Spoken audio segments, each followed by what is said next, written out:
What if everything we need to reach the stars has been hiding in plain sight all along? For centuries, humanity has dreamed of sailing between suns, of building civilizations among distant worlds, and of sending our descendants on voyages that span generations.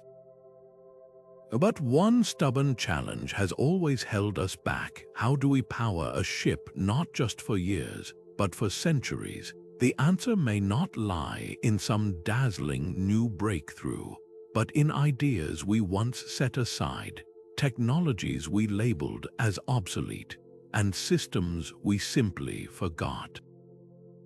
Imagine a vessel crossing the interstellar void, its engines humming with a fuel system first imagined 100 years ago, technology that was once considered too simple, too risky, or even too strange to pursue.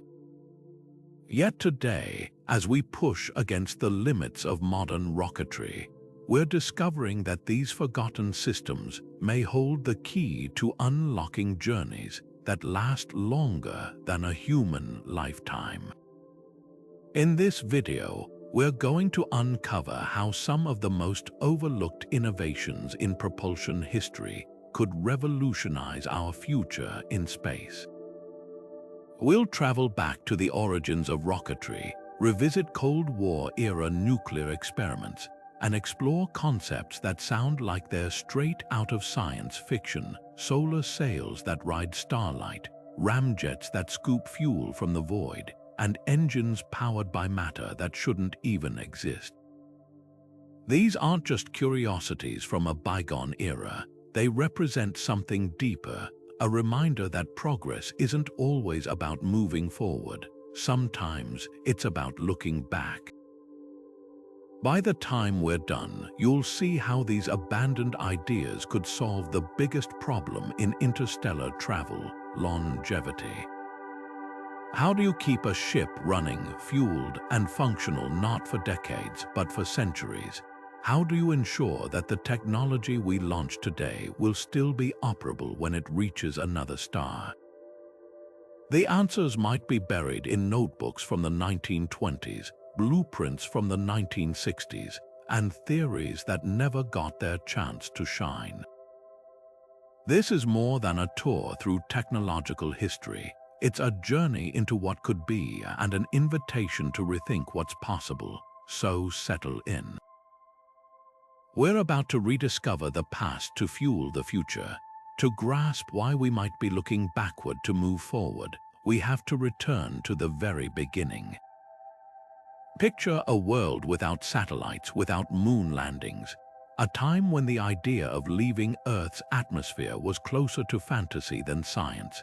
This is where our story starts, in the early 1900s, with a few determined individuals who saw possibilities where others saw impossibilities.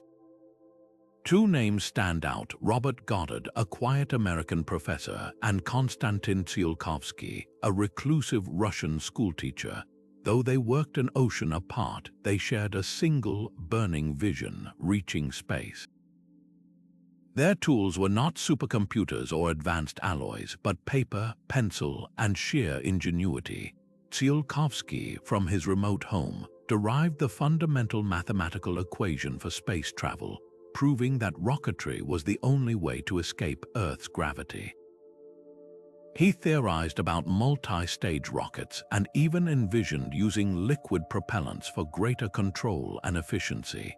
But it was Goddard who took these ideas from the page to the physical world. In a small field in Auburn, Massachusetts, in 1926, he launched the world's first liquid-fueled rocket. It was a modest device, rising just 41 feet into the air, but its significance was monumental.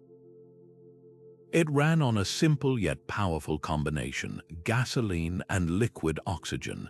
What's truly remarkable, and why we're talking about it today, is not the height it reached, but the principles it proved. That rocket and the designs that followed were built around a core philosophy of elegant simplicity. Every component had a clear purpose. There was no unnecessary complexity. The fuel system was designed for stability, to burn consistently and predictably. The plumbing was straightforward, meant to minimize points of failure. These weren't just prototypes, they were manifestos on reliability. Goddard and his contemporaries were engineering for an environment they knew would be mercilessly unforgiving. They understood that in the void of space there are no second chances, no repair shops. A system had to work flawlessly the first time and keep working. This stands in stark contrast to much of our modern engineering philosophy, which often prioritizes peak performance and maximum efficiency above all else. We pack our systems with complex electronics, intricate valves, and sophisticated software to squeeze out every last % of power, but complexity introduces fragility. The more moving parts you have, the more potential there is for something to go wrong over a long period. Now, consider the time scale of an interstellar journey. We're not talking about a 6-month trip to Mars. We're talking about a voyage that could last hundreds, even thousands of years. The systems on such a ship couldn't just be efficient. They would need to be inherently durable, stable, and almost timeless in their function. This is the profound lesson hidden in those early, so-called primitive designs. They were built for longevity by necessity because the builders had nothing else to rely on. There's a certain rugged elegance to a system where the fuel itself is stable and inert until combined, where the mechanics are direct and physical rather than digital and abstract.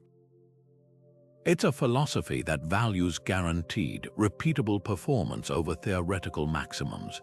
For a generational ship coasting between stars, where a single critical failure could mean the end of the mission, that kind of bedrock reliability isn't just nice to have, it's everything. The foundational work of these pioneers wasn't just about getting off the ground. It was about building something that could keep going long after its creators were gone. But what if you need more than just rugged simplicity? What if the journey requires not just reliability, but immense power sustained over decades? This brings us to a chapter in spaceflight history that feels almost like an alternate reality, a path not taken, but one that holds incredible promise for our interstellar future. Jump forward from Goddard's quiet fields to the feverish technological race of the Cold War.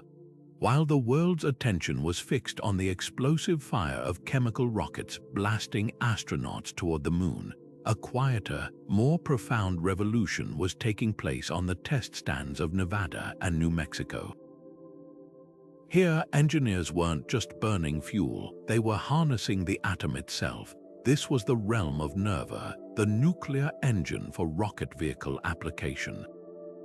The principle behind nuclear thermal propulsion is breathtakingly elegant in its power.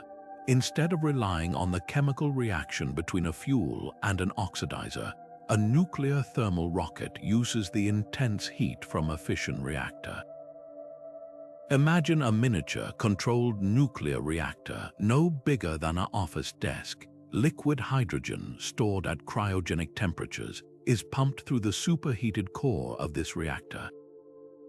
In a fraction of a second, the frigid hydrogen, at hundreds of degrees below zero, is flash heated to thousands of degrees, transforming into an immensely hot and energetic gas. This plasma then explodes out of a nozzle, creating tremendous thrust. The key advantage here is efficiency, measured by what rocket scientists call specific impulse. Think of specific impulse as the miles per gallon for a rocket engine. Chemical rockets, like those that powered the Saturn V, are powerful but inefficient gas guzzlers. They produce a lot of thrust but burn through their fuel at an astounding rate. NERVA-style engines, on the other hand, could achieve more than double the specific impulse.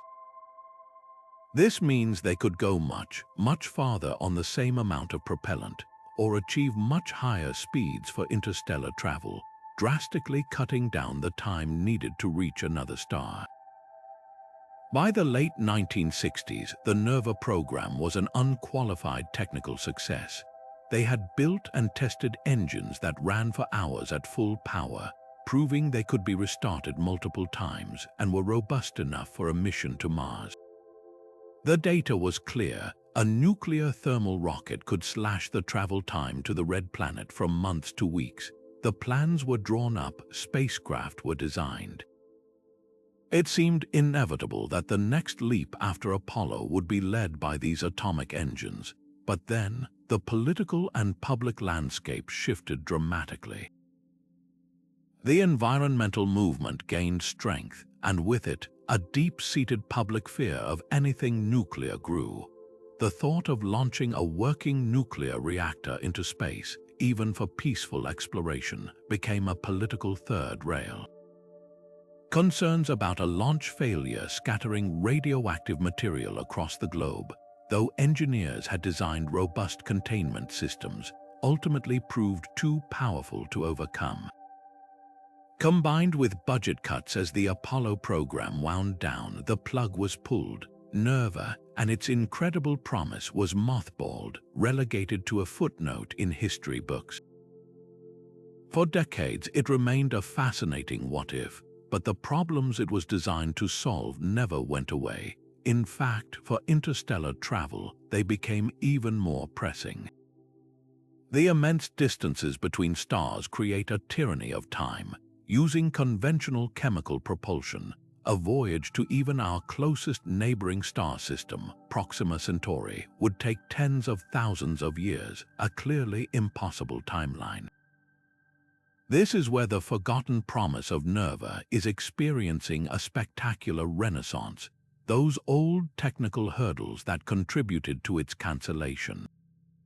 Modern technology is systematically knocking them down.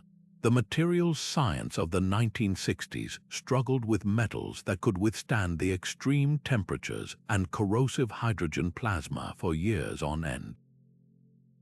Today, we have new generations of superalloys and ceramics, materials engineered at the molecular level that can laugh in the face of conditions that would have melted earlier components.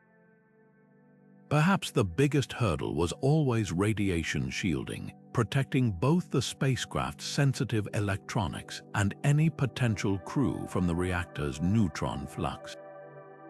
The shielding was heavy, and weight is the ultimate enemy in rocketry. But advances here have been revolutionary. We're no longer just relying on thick slabs of lead or tungsten. Modern composites and innovative active shielding concepts, which use magnetic fields to deflect radiation, are dramatically lighter and more effective. We can now protect a crew compartment with a fraction of the mass, making the entire spacecraft architecture viable. This convergence of new materials and smarter shielding is causing NASA and private aerospace companies to look back at those old NERVA blueprints with fresh eyes. The concept is now being reborn under new names like NASA's current Draco project. For a generational ship, the benefits are profound. A nuclear thermal propulsion system provides that crucial combination of high thrust and high efficiency. It could accelerate a massive vessel to a significant fraction of the speed of light, then be shut down for the long, silent coast between stars, ready to be fired up again for deceleration upon arrival decades later. Its reactor could also do double duty, providing all the electrical power needed for the ship's systems, life support, and communication for a century or more. It becomes the beating heart of the entire vessel. The abandonment of NERVA wasn't a failure of engineering, it was a failure of timing and perception. We now stand at a point where we can overcome those societal fears with undeniable technical solutions, unlocking a technology that was waiting for us all along, ready to provide the sustained power to finally reach for the stars. Yet for all the raw power of a nuclear engine, there is another path to the stars, one that requires no fuel at all and embraces the quiet, patient power of the universe itself. Imagine a spacecraft that moves not with a roar, but with a whisper, a vessel that glides through the void pushed by nothing more substantial than starlight. This is the promise of the solar sail, an idea that feels more like poetry than physics, first championed by the visionary astronomer Carl Sagan. He saw in it not just a means of propulsion, but a beautiful metaphor for humanity's place in the cosmos, a fragile craft driven by the gentle, constant breath of a star. The concept is deceptively simple. Light, though made of massless particles called photons, still carries momentum. When these photons strike a reflective surface, they bounce off, imparting a tiny, almost imperceptible push. On Earth, this force is completely drowned out by gravity and friction. But in the frictionless environment of space, with no air resistance to fight it, that tiny push is constant and cumulative. A large, ultra-thin sail made of a reflective material can continuously catch this photon wind, gaining speed day by day, year by year, century by century. This very lack of a dramatic burst of power is why the idea was largely dismissed for so long as an impractical dream, a curiosity for science fiction. The acceleration is incredibly slight. Compared to the heart-stopping thrust of a chemical rocket, a solar sail's push feels feeble. Early proponents calculated that a sail would need to be enormous, the size of a city, and made of impossibly thin and lightweight materials to be effective for any meaningful mission. The engineering challenges seemed insurmountable. How do you deploy a structure that vast and that delicate from a compact payload? How do you ensure it doesn't tear under the stress of deployment or be punctured by a microscopic grain of space dust? For decades, these questions had no good answers, and the solar sail remained a fascinating thought experiment confined to textbooks and conference papers. The revival of this forgotten concept is a story of materials science triumphing over impossibility.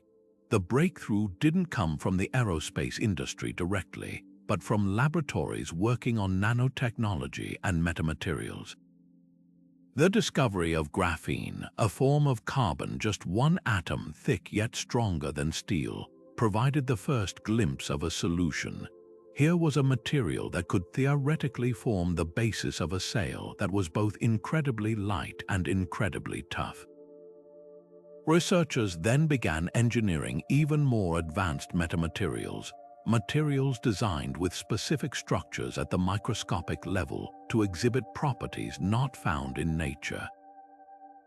They created films that are not only highly reflective but can also be manipulated using embedded nanoelectronics to change their angle or shape, allowing for steering without the need for heavy thrusters or fuel. We are now talking about sails that could be kilometers across but weigh only a few grams, manufactured in space and unfurled with precision. This technological leap transforms the solar sail from a curiosity into a prime candidate for the ultimate long-duration mission. Its advantages for interstellar longevity are profound and multifaceted. First, and most importantly, it completely eliminates the single biggest problem of any other propulsion system: fuel. There is nothing to store, nothing that can boil away over centuries, no complex pumps or tanks that can fail. The fuel source is the star itself, and it will continue to burn for billions of years. A solar sail is a permanent engine. Second, while its acceleration is slow, it is also unceasing. A chemical rocket burns for minutes, an ion thruster might fire for years. A solar sail accelerates for as long as sunlight falls upon it. Over the course of a decade, the speed would be modest. Over a century, it would be significant. Over a millennium, a solar sail-driven probe could theoretically reach a substantial fraction of the speed of light, cruising past other star systems without a single ounce of onboard propellant being consumed. This changes the entire calculus of a generational ship. The vessel becomes lighter and simpler without massive fuel reserves. the risks of catastrophic failure from fuel-related systems plummet. The mission's duration is no longer a limiting factor but an advantage, allowing the constant, gentle acceleration to compound into breathtaking velocities. The elegant simplicity of sailing on sunlight resolves the core paradox of interstellar travel: how to sustain motion for a time span longer than recorded human history. It suggests that the key to crossing the cosmic ocean isn't to fight its emptiness with overwhelming force, but to harness its inherent currents with grace and patience.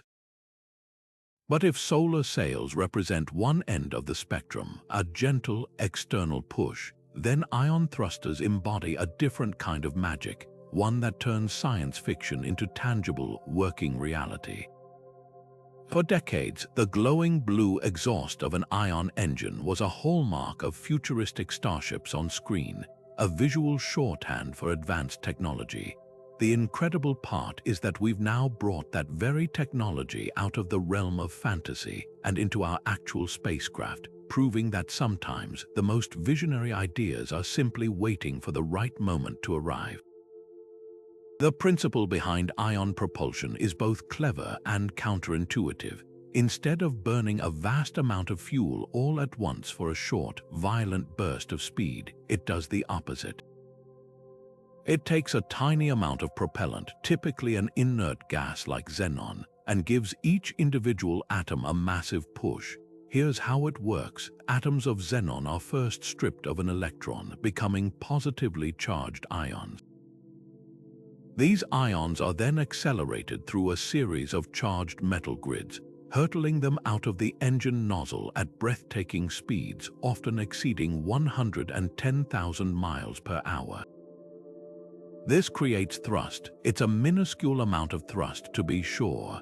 If you held a single sheet of paper in your hand, the force pushing it down would be greater than the thrust from a typical ion engine. You wouldn't feel it, you couldn't use it to leave Earth's gravity. But in the vacuum of space, where there's no friction or gravity to fight, that tiny, continuous push becomes a game of incredible patience with an unbelievable payoff. This is where the concept of fuel efficiency or specific impulse becomes absolutely critical. Think of it not as miles per gallon, but as miles per thimbleful. A chemical rocket is a sprinter, all explosive power and fury, but it burns through its entire fuel supply in a matter of minutes. An ion engine is the ultimate marathon runner. It lopes along at a steady, seemingly slow pace, but it can keep running for years, even decades, on a fuel supply that would be a mere snack for a chemical rocket. NASA's Dawn spacecraft, which visited the asteroids Vesta and Ceres, was a stunning real-world demonstration of this. Its ion thrusters fired for a cumulative total of over 5.5 years, allowing it to perform complex orbital maneuvers that would have been completely impossible with any other propulsion system. It literally reshaped what we thought a mission could do, all on a whisper of xenon gas. What's fascinating and deeply relevant to our quest for interstellar longevity is that this isn't a new idea at all.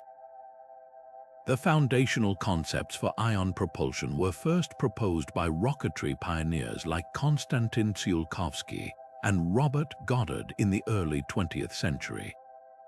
Later, in the 1950s and 60s, engineers like Harold Kaufman at NASA, a Glenn Research Center, built and tested the first working electron bombardment ion thrusters. But at the time, the world was captivated by the roaring fire of the space race. The slow and steady approach of ion propulsion was seen as a scientific oddity, a back-burner project with no immediate application for getting to the moon. The technology was shelved, another promising path not taken. Now we are unshelving it with a vengeance, and the modern iterations are breathtaking. Those early, forgotten designs are being reborn with 21st century technology. We're replacing simple metal grids with materials that can withstand the relentless erosion of high-speed ions for far longer. We're incorporating superconducting magnets to create more efficient and powerful magnetic fields to contain and direct the plasma. We're developing advanced cathodes that last longer and require less power. These aren't incremental improvements, they are transformative leaps that are pushing ion thrusters from being merely efficient to becoming genuinely powerful. For a multi-generational starship, this evolution is paramount.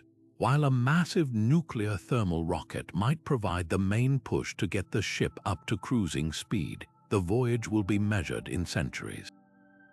During that immense span of time, 1,000 small things will need to go right.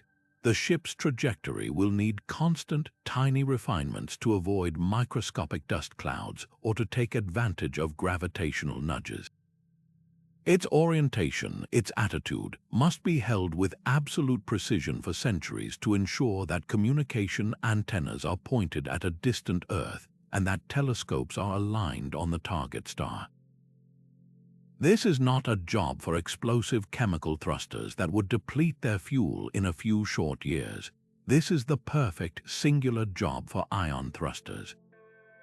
A small cluster of these engines, humming away in the background for generation after generation, could make those infinitesimal corrections using only a few kilograms of propellant per century.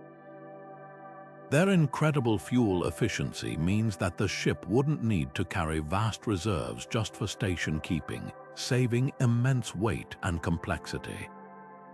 They become the silent, steady guardians of the ship's course, the unsung heroes ensuring that a vessel launched by one generation arrives perfectly at its destination for a generation 500 years in the future.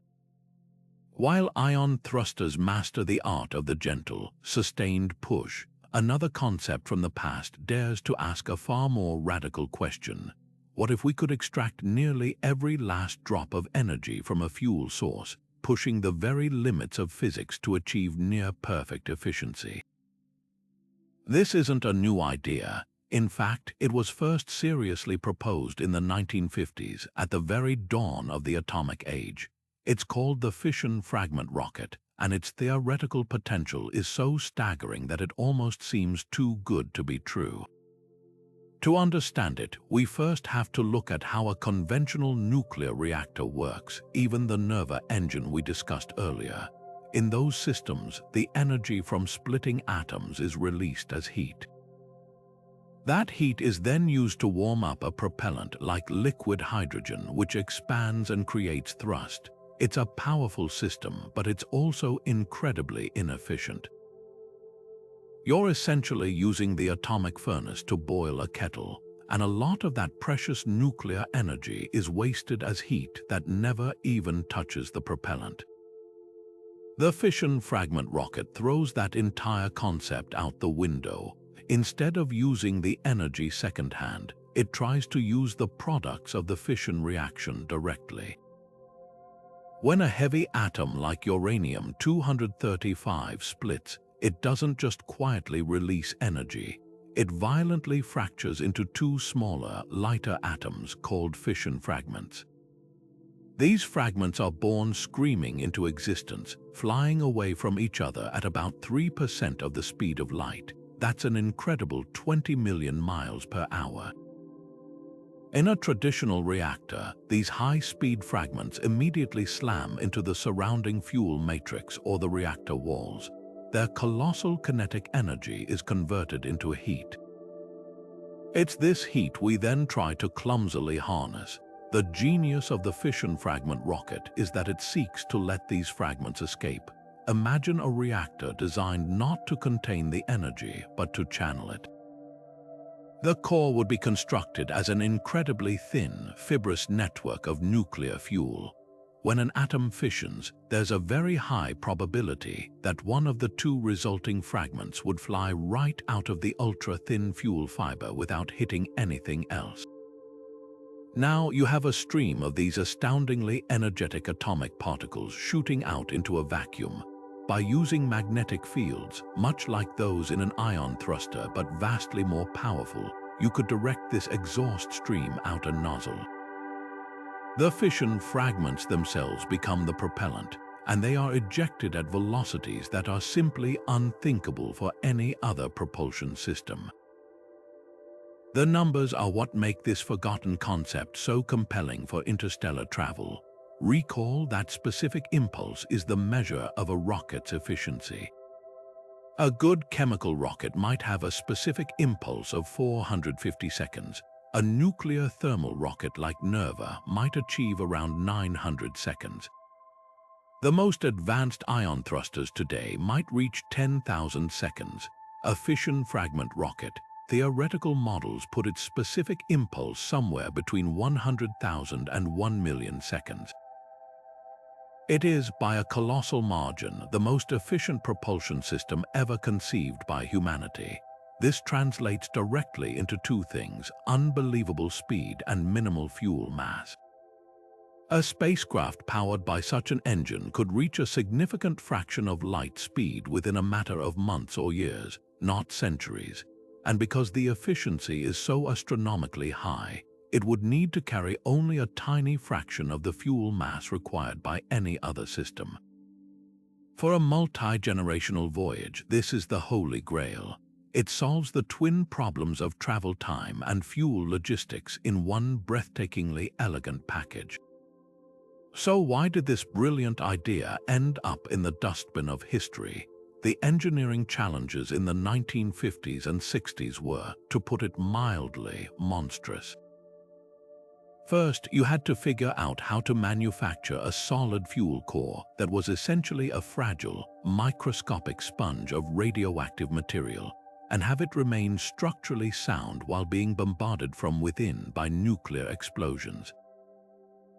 Then, you had to find a way to generate magnetic fields strong enough to reliably control a supersonic torrent of the most radioactive material imaginable, without the system eroding itself into uselessness within minutes. At the time, nanotechnology didn't exist. Materials science wasn't up to the task. The computing power needed to model the complex plasma and magnetic interactions was a fantasy. Faced with these seemingly insurmountable walls, and with the more straightforward promise of chemical rockets winning the race to the moon, the fission fragment concept was quietly filed away. Today, we are pulling that file back out. The walls that seemed insurmountable are now showing cracks we know how to exploit. The field of nanotechnology provides the tools to engineer those complex fuel matrices at the atomic level, creating structures that are both incredibly thin and astonishingly strong. Advancements in high-temperature superconductors mean we can generate the intense magnetic fields required without needing massive, power-hungry electromagnets. We can now model the chaotic behavior of the fission fragment plasma with supercomputers, allowing us to design magnetic nozzles that can effectively corral this incredible energy. We are, for the first time, developing the toolkit that could actually build this engine. Reviving this concept isn't just about overcoming technical challenges. It's about adopting a completely different philosophy for deep space travel. It shifts the paradigm from brute force to sublime efficiency, from carrying immense fuel loads to unleashing the locked-in energy of matter itself. For a ship destined to travel for centuries, an engine that offers such tremendous performance with such minimal mass is arguably the ultimate solution. It promises not just to make the journey possible, but to make it manageable, compressing the daunting timelines of interstellar travel into something that feels almost within our grasp. The fission fragment rocket is a powerful reminder that some of our best ideas were simply waiting for the future to catch up with them.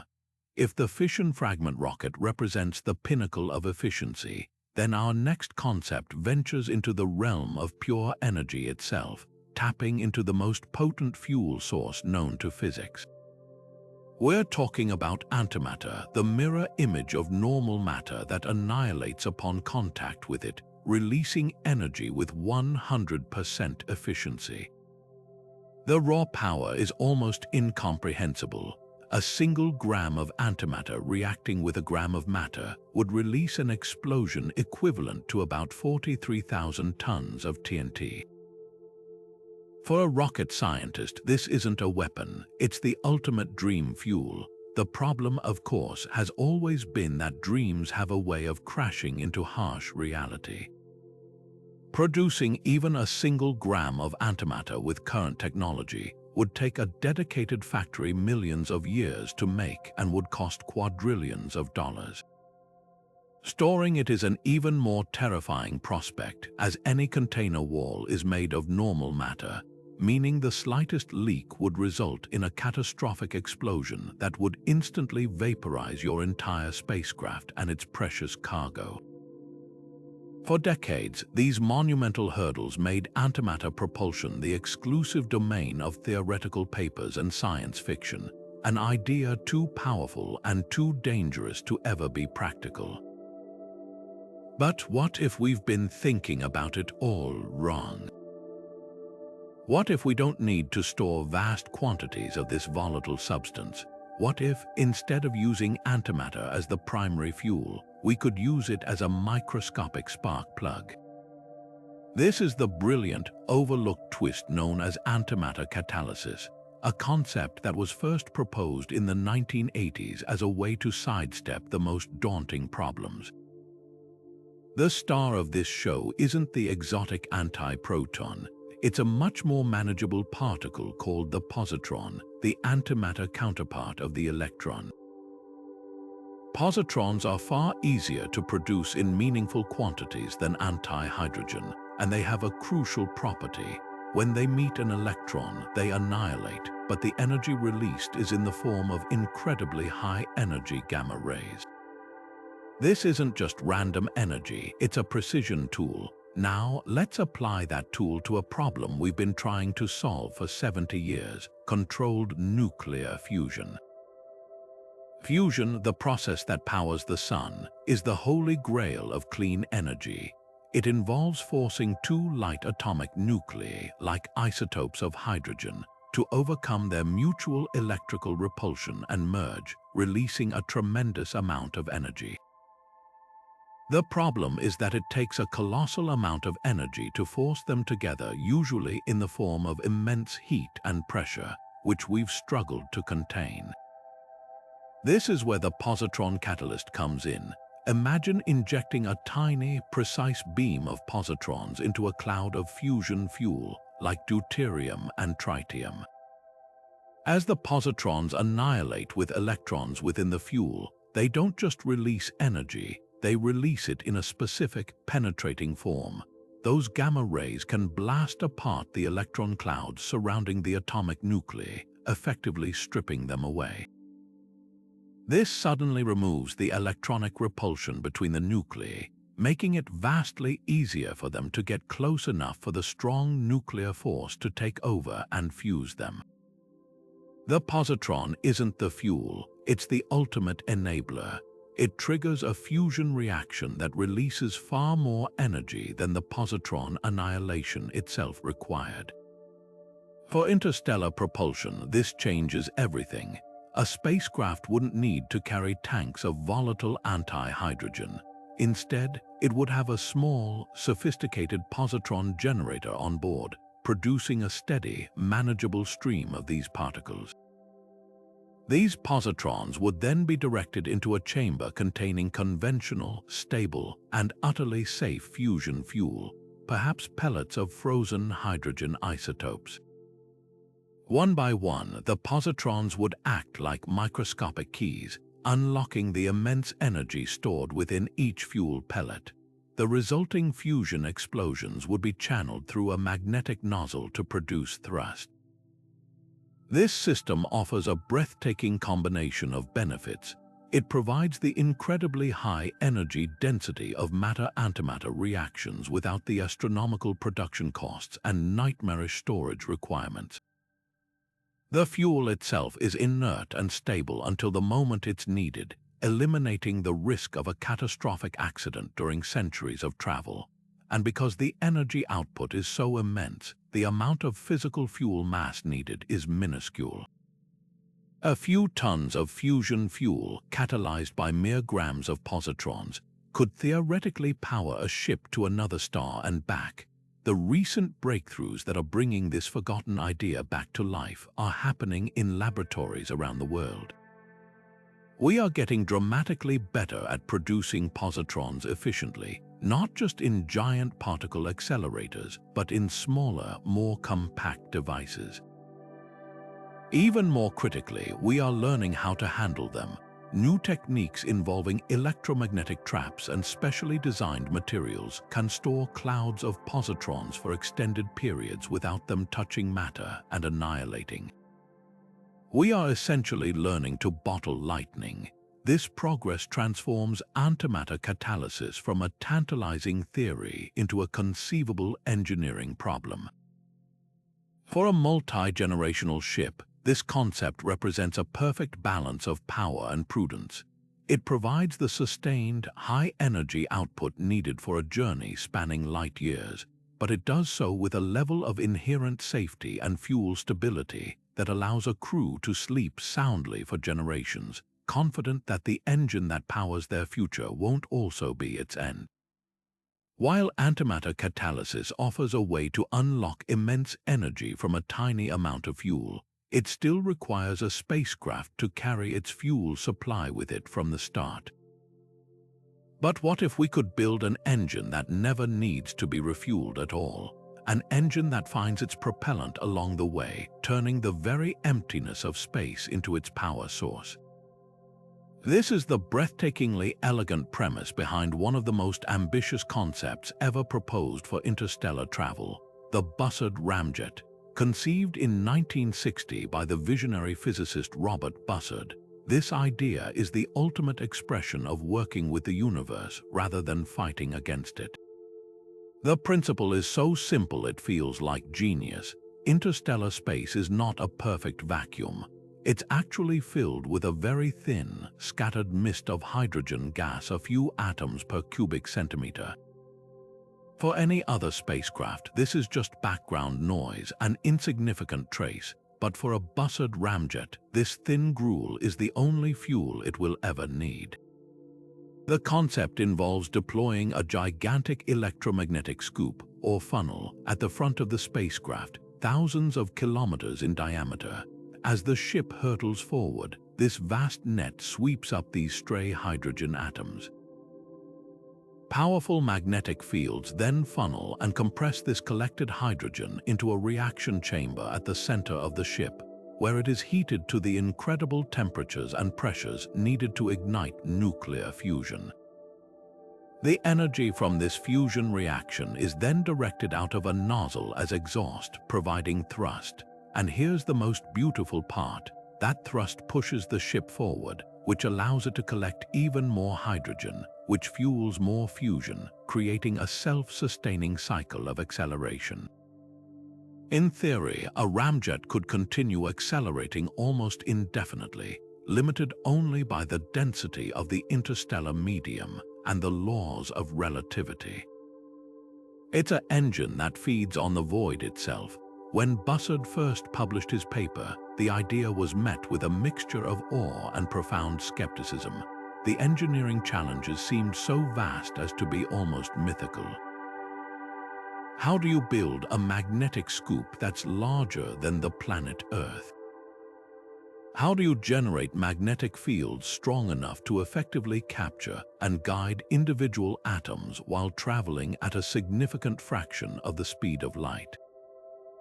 And most daunting of all, how do you achieve a controlled, sustained fusion reaction using this tenuous trickle of collected fuel? At the time, we hadn't even achieved fusion in well-stocked stationary labs on Earth. The idea of doing it on the fly with fuel you're just barely scraping together seemed like a pipe dream. For decades, the Bussard ramjet remained a beloved thought experiment for physicists and science fiction authors, but it was largely considered a technological impossibility, a dream for a far, far future. Today, that future feels a little bit closer. The two biggest hurdles, the magnetic scoop and fusion ignition, are looking less insurmountable thanks to parallel advances in other fields. The dream of building a massive electromagnetic structure in space is being nudged toward reality by developments in lightweight, deployable materials and superconductors. We're learning how to create and maintain large, intricate magnetic fields with greater efficiency and less mass. But the real game changer has been the sudden, rapid progress in fusion technology itself. While we're not there yet, the recent breakthroughs from projects like the National Ignition Facility, which achieved net energy gain from a fusion reaction, prove that the fundamental physics is within our grasp.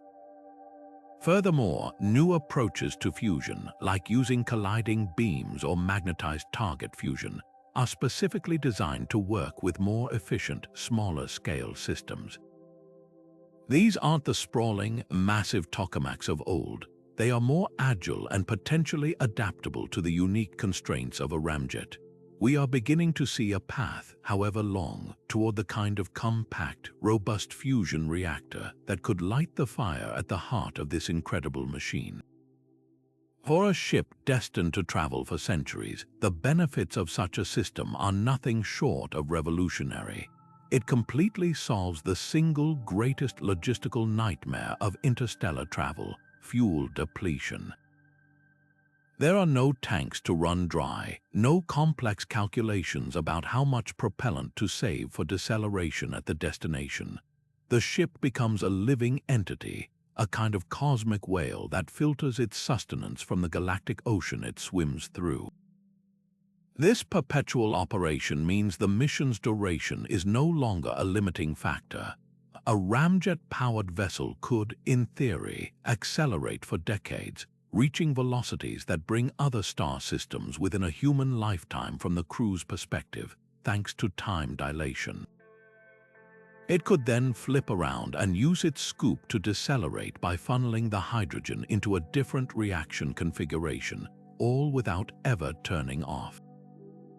This transforms the nature of the journey from a desperate, one-shot coast across a desert into a sustainable cruise with virtually infinite range. The ramjet is the ultimate embodiment of longevity, a system designed not just to last but to thrive on the timescales of interstellar space. It suggests a future where our ships are not just visitors to the void, but permanent residents powered by the galaxy itself.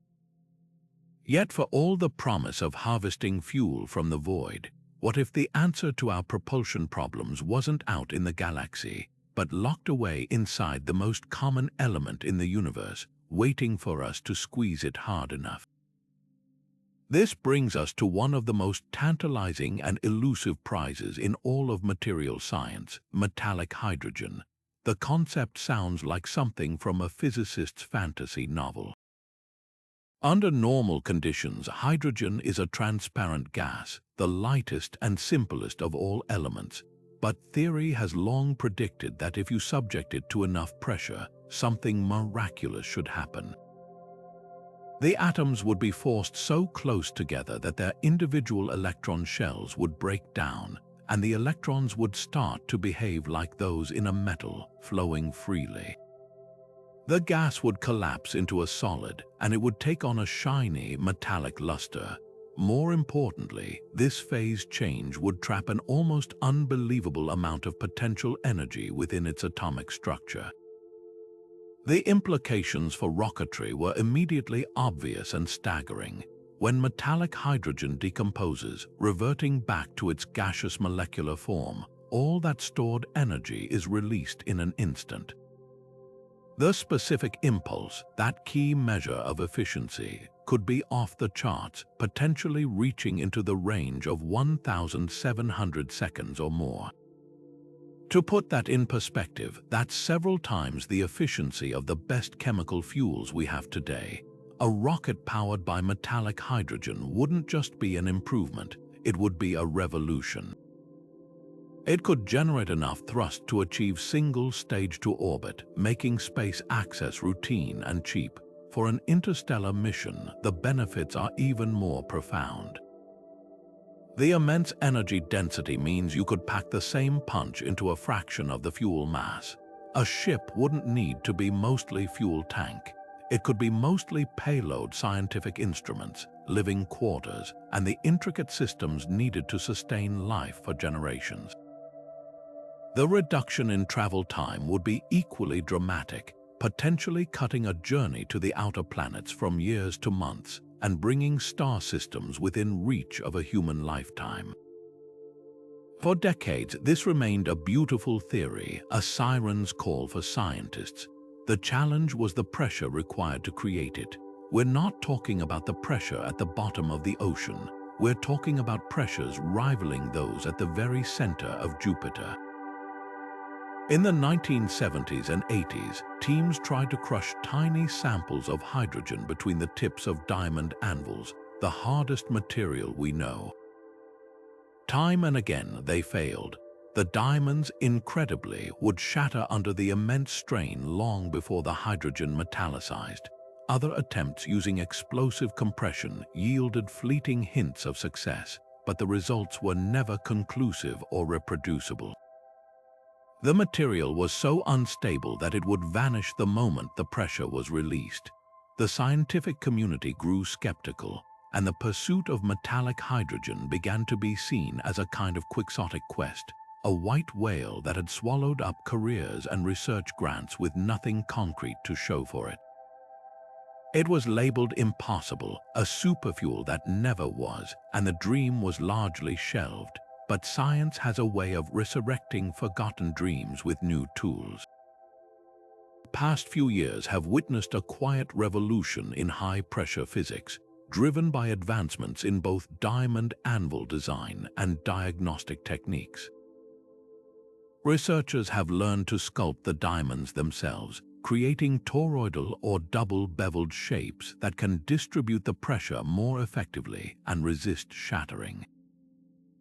They've developed new methods for coating the anvil faces with materials that prevent the hydrogen from diffusing into the diamond and weakening it. Perhaps most importantly, we now have incredibly sensitive ways to probe what's happening inside that microscopic pressure chamber. Techniques like synchrotron infrared spectroscopy and Raman scattering can detect the minute changes in the sample's reflectivity and electrical conductivity, the telltale signs that the electrons are beginning to behave like a metal. In 2017, a team from Harvard University made headlines when they claimed to have finally achieved it. They subjected a minuscule sample to pressures exceeding 495 gigapascals, greater than the pressure at the center of the Earth, and observed it turn shiny and opaque. While the claim remains debated, it ignited a new wave of global research. Other labs are now reporting similar successes, and the focus has shifted from simply creating metallic hydrogen to the next, even more critical challenge: metastability. The dream is to create a sample that remains stable even after the immense pressure is removed, much like a diamond remains a diamond long after the geological forces that created it are gone. Early, tantalizing experiments suggest this might be possible. If a sliver of metallic hydrogen could be kept in a jar at room temperature, it would be the most potent battery ever conceived by humanity. For the architects of an interstellar arc, this potential for stability is the most critical property of all. A fuel that remains inert and stable for centuries is the holy grail of longevity. There would be no cryogenic boil-off to manage, no complex magnetic bottles to maintain, no risk of a runaway reaction if a storage tank is breached. It would be the ultimate stored energy, waiting silently in its solid form until the moment it's needed to ignite a journey to the stars. The revival of this decades-old dream demonstrates a powerful truth. Sometimes, the boundary between science fiction and reality isn't a wall, but a door waiting for the right key. Metallic hydrogen may have been the superfuel that never was, but it is rapidly becoming the superfuel that soon will be, offering a key to unlocking journeys we've only ever dared to imagine. But what if the first and most difficult step of the journey, the act of simply leaving Earth, didn't have to be the responsibility of the starship at all? This brings us to a class of technology that fundamentally rethinks the very beginning of spaceflight, turning the launch itself from a fuel-guzzling spectacle into a seamless, reusable event. Long before rockets became synonymous with space travel, visionaries were sketching out a different path: electromagnetic launchers. Imagine a sled, not powered by fiery combustion, but riding on invisible waves of magnetic force, accelerating a payload along a track so fast that it simply doesn't come back down. This is the core idea behind concepts like railguns and mass drivers, and while they may sound like futuristic weapons, their roots are deeply planted in the forgotten soil of early 20th century innovation. The principle is one of breathtaking simplicity and brute force. A traditional railgun uses two parallel conductive rails and a sliding armature that bridges them. When an enormous electrical current is sent through this system, it generates circulating magnetic fields that interact with the current in the armature, creating a powerful Lorentz force that literally shoots the projectile down the rail. A mass driver operates on a similar principle but uses a linear series of electromagnets that are switched on and off in a precise sequence, effectively creating a magnetic wave that the payload surfs on, accelerating with each successive pulse. The potential velocities are staggering, easily reaching orbital or even escape velocity without a single drop of fuel being burned on board the launched vehicle. For the pioneers who dreamed of space, this was the obvious way to go.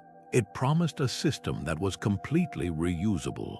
The launch track remains on the ground, and after each shot, you just reset it and launch again. The only consumable is electricity, which can be generated from solar, nuclear, or any other power source. It seemed like the ultimate key to cheap, reliable access to space. So why did this elegant idea get left on the drawing board? The answer is a story of overwhelming momentum and immense technical hurdles. In the mid-20th century, the world became utterly captivated by the dramatic, visceral power of chemical rockets. They were a known quantity, and their development was turbocharged by the pressures of the Cold War and the space race. The technical challenges for electromagnetic launch, by contrast, were Herculean. To accelerate a payload to orbital velocity, you need to deliver a truly astronomical amount of power in a fraction of a second. The electrical currents involved are so immense that they would vaporize conventional copper rails after just a few uses.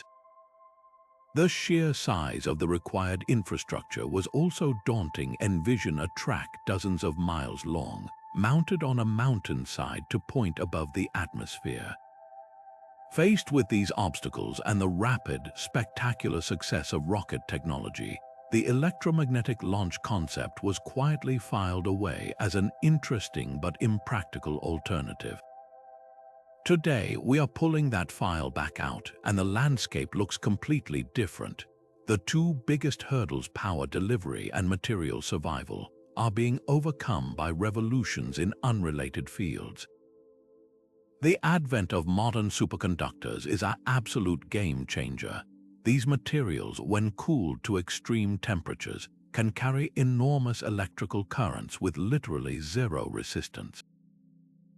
This means we can now generate the incredibly powerful magnetic fields needed for launch without the massive energy losses and destructive heat that plagued early experiments. We can build electromagnetic coils that won't melt under the load. Simultaneously, our ability to store and release vast amounts of energy almost instantaneously has been transformed by advances in capacitor technology and compulsators, high-speed rotating flywheels that act like mechanical batteries, spinning up to store energy and then discharging it in a controlled, violent burst. We now have the tools to actually build this system. For an interstellar mission, the strategic value of this forgotten approach cannot be overstated. The most energy-intensive part of any space voyage is fighting Earth's gravity well. A chemical rocket spends over 80% of its fuel just getting to low Earth orbit. For a ship destined for another star, that is a catastrophic waste of mass. Every ton of fuel burned fighting gravity is a ton that isn't available for the long cruise between stars.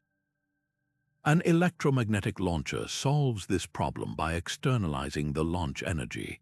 The spacecraft itself is launched without any of its own propellant being used for ascent.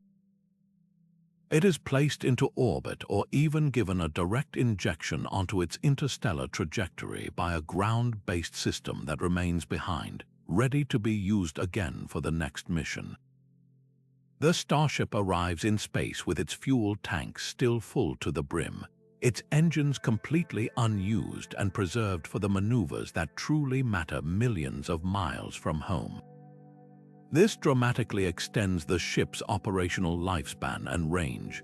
Furthermore, because the launch system is reusable and powered by electricity, it slashes the cost of getting started, making ambitious interstellar missions more financially plausible. The electromagnetic launcher doesn't seek to replace the advanced propulsion systems we've discussed. Instead, it becomes the perfect partner to them, handling the dirty, expensive job of leaving Earth so the Starship can save its strength for the incredible journey ahead. While the Bussard ramjet promised to harvest fuel from the void and electromagnetic launchers offered a reusable start, another forgotten idea from the same era dared to ask a far more audacious question. What if the most powerful explosions humanity has ever created could be not just controlled but harnessed for propulsion? This wasn't a gentle nudge or a patient acceleration. This was about grabbing the cosmos by the collar and throwing a spacecraft across the galaxy with sheer, unadulterated force. Welcome to Project Orion, perhaps the most brilliantly insane idea in the entire history of rocketry. Conceived in the 1950s by a team of elite scientists including the legendary Freeman Dyson, Orion was born from a simple, shocking premise. Chemical rockets are pathetic firecrackers. Their energy output is trivial compared to the atom-splitting power of a nuclear bomb. So why not use that power directly? The design was as straightforward as it was terrifying. Imagine a massive, sturdy spacecraft with a giant, armored pusher plate at its stern. Behind this plate, you would eject a small nuclear fission bomb, one after another. Each bomb would be encased in a shell of plastic or other material that would transform into a plasma upon detonation. As the bomb explodes, this superheated plasma slams into the pusher plate. A system of immense shock absorbers would smooth out this violent hammer blow, transferring the momentum to the spacecraft and hurling it forward. Then you would simply do it again. And again and again. A rapid-fire sequence of nuclear detonations, each one a carefully orchestrated kick in the pants, accelerating the ship to velocities that were simply unimaginable with any other technology. The calculated performance figures were nothing short of spectacular. A full-scale Orion vehicle could theoretically achieve a specific impulse of between 2,000 and 6,000 seconds, far surpassing even the best nuclear thermal designs. But the real magic was in its ability to deliver both high thrust and high efficiency simultaneously, something that had always been a trade-off. Chemical rockets have high thrust but terrible efficiency. Ion engines have fantastic efficiency but pitifully low thrust. Orion offered the holy grail. It could push hard and keep pushing efficiently for a very long time. The team's designs weren't just paper concepts. They built and tested small-scale prototypes using conventional explosives, launching models hundreds of feet into the air on pulses of TNT. The math was sound. The engineering, while monumental, seemed plausible. Their vision was a ship the size of a small city, a veritable interstellar arc capable of reaching Alpha Centauri within 130 years or Saturn in just 3. It was the only credible design from that era that could genuinely deliver on the promise of our solar system and beyond within a human lifetime. So why did this magnificent, monstrous idea get shelved? The reasons were less about engineering and almost entirely about politics and perception. The 1963 Partial Test Ban Treaty, signed by the United States, the Soviet Union, and the United Kingdom, prohibited all nuclear detonations in the atmosphere, underwater, and in outer space. This treaty, a crucial step toward curbing the nuclear arms race and reducing radioactive fallout, effectively pulled the plug on Project Orion. The thought of launching a vehicle that required setting off hundreds or even thousands of nuclear bombs in space, even for peaceful purposes, became politically radioactive. Public opinion would never stomach it. The image of a spacecraft propelled by what was essentially a continuous nuclear weapon was a public relations nightmare waiting to happen. Combined with the rising tide of the environmental movement and a collective desire to move away from all things nuclear after the Cuban Missile Crisis, Orion was deemed too dangerous, too provocative, and too unpalatable.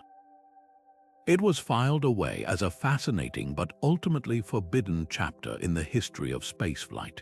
Today, however, the conversation is shifting in ways that make a revised Orion concept worth serious reconsideration. The original project's biggest drawbacks are being systematically neutralized by modern technology.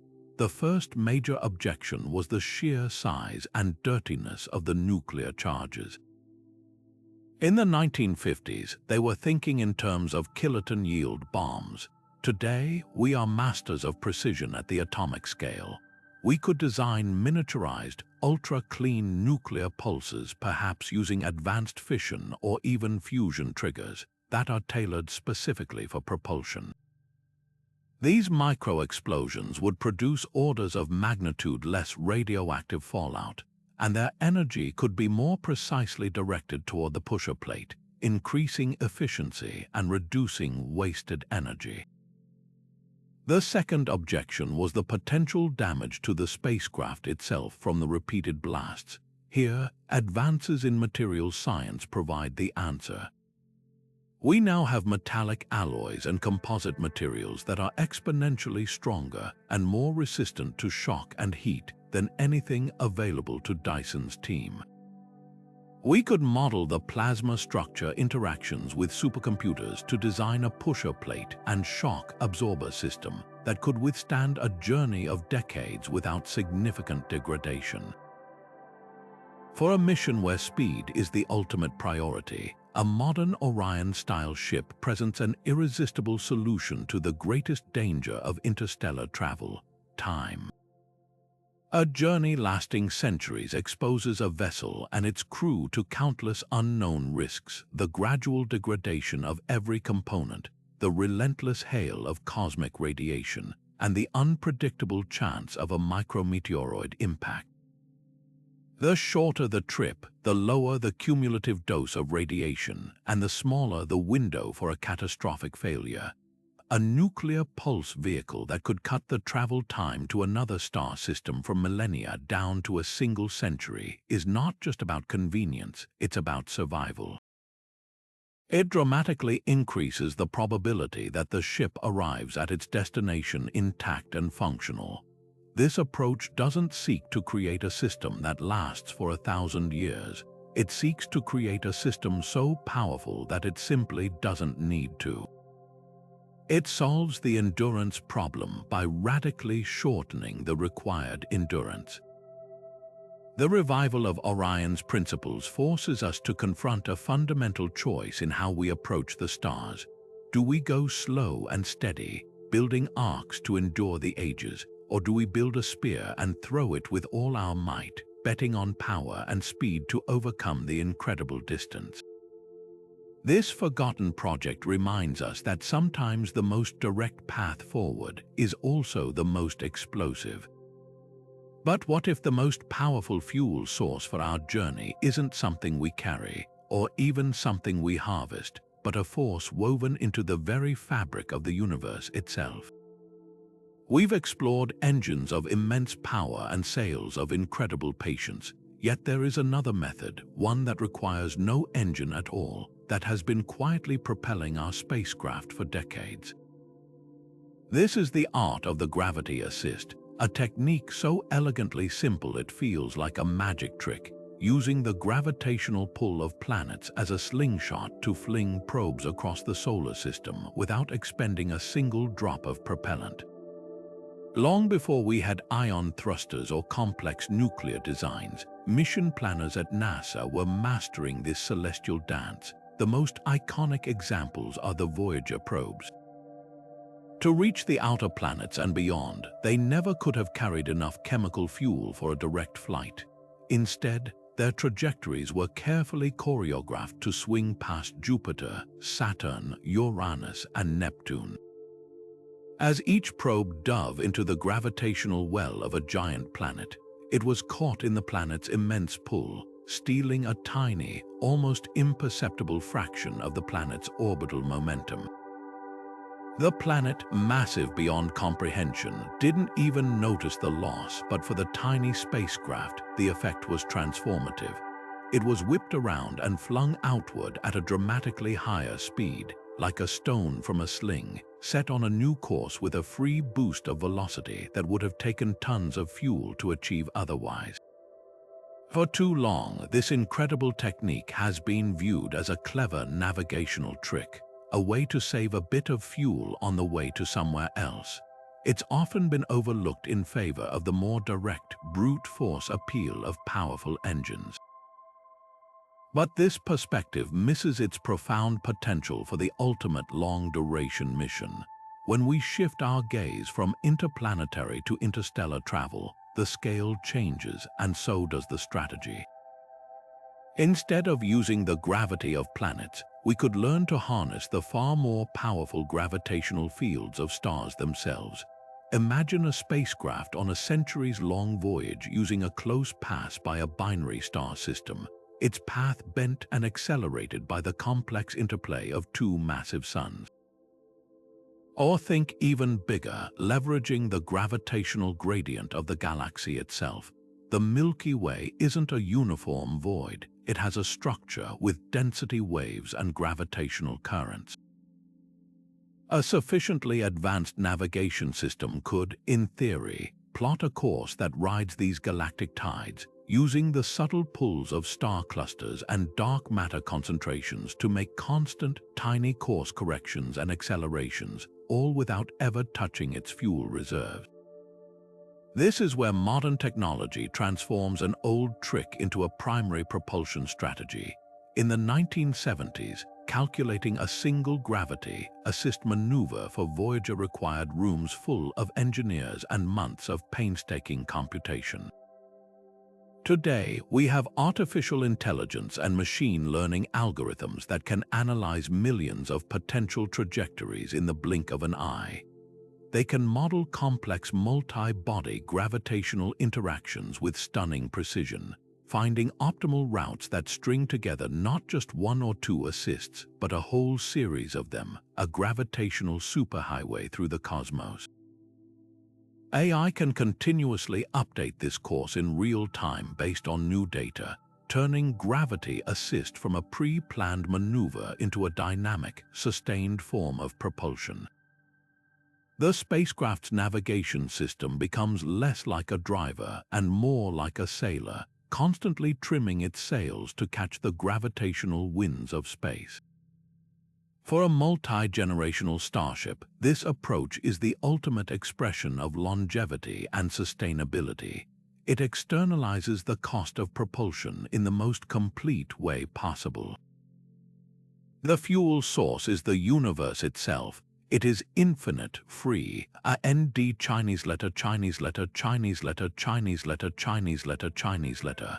By relying on gravity for the majority of its course changes and acceleration, the ship can preserve every single gram of its onboard propellant for the most critical moments: emergency avoidance maneuvers, final deceleration at the destination star, or orbital insertion around a new world.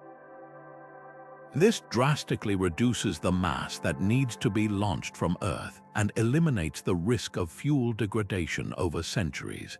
The ship becomes a true explorer, capable of adapting its journey to the cosmic landscape it encounters. Using the gravity of unknown stars it passes to alter its course toward new, uncharted destinations. It's a method that doesn't fight the universe's rules but embraces them, allowing the galaxy itself to provide the push that will carry humanity between the stars. Yet for all the brilliant engines and clever ways to harness external forces, every interstellar concept we've explored shares a single, vulnerable dependency: the fuel itself. Imagine a ship equipped with the most efficient nuclear thermal engine ever designed, its systems flawless, its crew ready for a multi-generational voyage. It accelerates for a decade, building up a tremendous velocity, and then settles into its long coast between stars. A century into the journey, the command is given to reignite the engines for a critical course correction. But the response is a silent, chilling failure. The liquid hydrogen that was supposed to power the maneuver has slowly, inexorably, boiled away into the void over the decades, lost through imperfect insulation. The ship, now a ghost with empty tanks, is locked on a dead trajectory, its magnificent engine rendered a useless sculpture of metal. This nightmare scenario highlights a truth often overshadowed by the glamour of propulsion. The ability to store fuel is every bit as critical as the ability to use it. The most advanced engine in the universe is worthless without the propellant to feed it. This challenge of preservation is as old as rocketry itself, and the solutions were being forged in the fiery crucible of the Apollo program.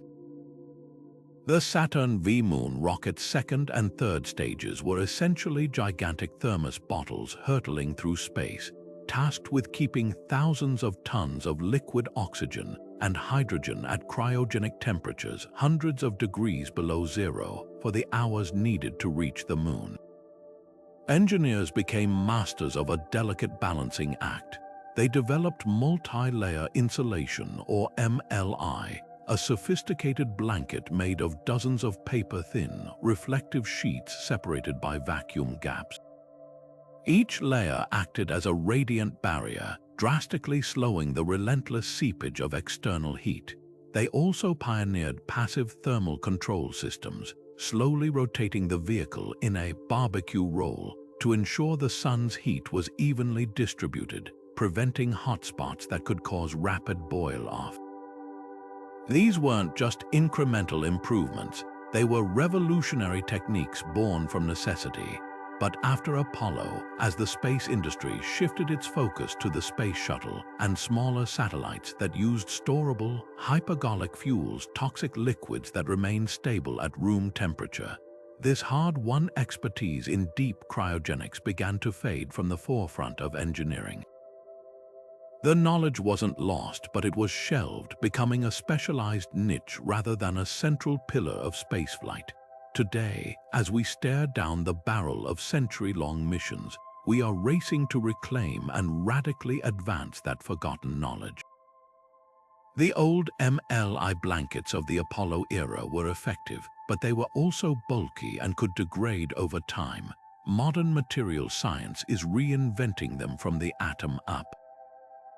We are now weaving nanomaterials like aerogels, incredibly light, porous solids that are almost entirely air, into the insulation matrix. These aerogels possess a near-magical ability to block heat transfer, making them far more effective than any material from the 20th century. Furthermore, we are developing smart insulation embedded with microsensors that can continuously monitor temperature gradients across a fuel tank and use microheaters to actively compensate for cold spots. preventing the formation of thermal siphons that can accelerate boil-off. This transforms passive storage into an active, intelligent system. But perhaps the most promising frontier lies in the realm of active cooling. Instead of just trying to slow down the heat leaking in, why not attack the problem at its source? This is where the concept of zero boil-off tanks comes into play. The idea is to use a fraction of the ship's power, likely from an onboard nuclear reactor, to run miniature, highly efficient cryocoolers. These devices act like refrigerators, actively recapturing the heat that penetrates the tank and recondensing the boiled-off gas back into a liquid. It creates a closed-loop system where the fuel essentially never leaves the tank. The technology for this has been demonstrated on a small scale on the International Space Station, but scaling it up for the massive fuel loads of an interstellar arc is a monumental engineering challenge. The rewards, however, would be transformative. It would mean a starship could leave Earth with a known quantity of fuel and arrive at its destination 1,000 years later with that exact same amount, perfectly preserved and ready for use. The uncertainty of the journey is dramatically reduced. For mission planners, this changes everything. Effective long-term cryogenics is the silent enabler that makes every other propulsion system viable.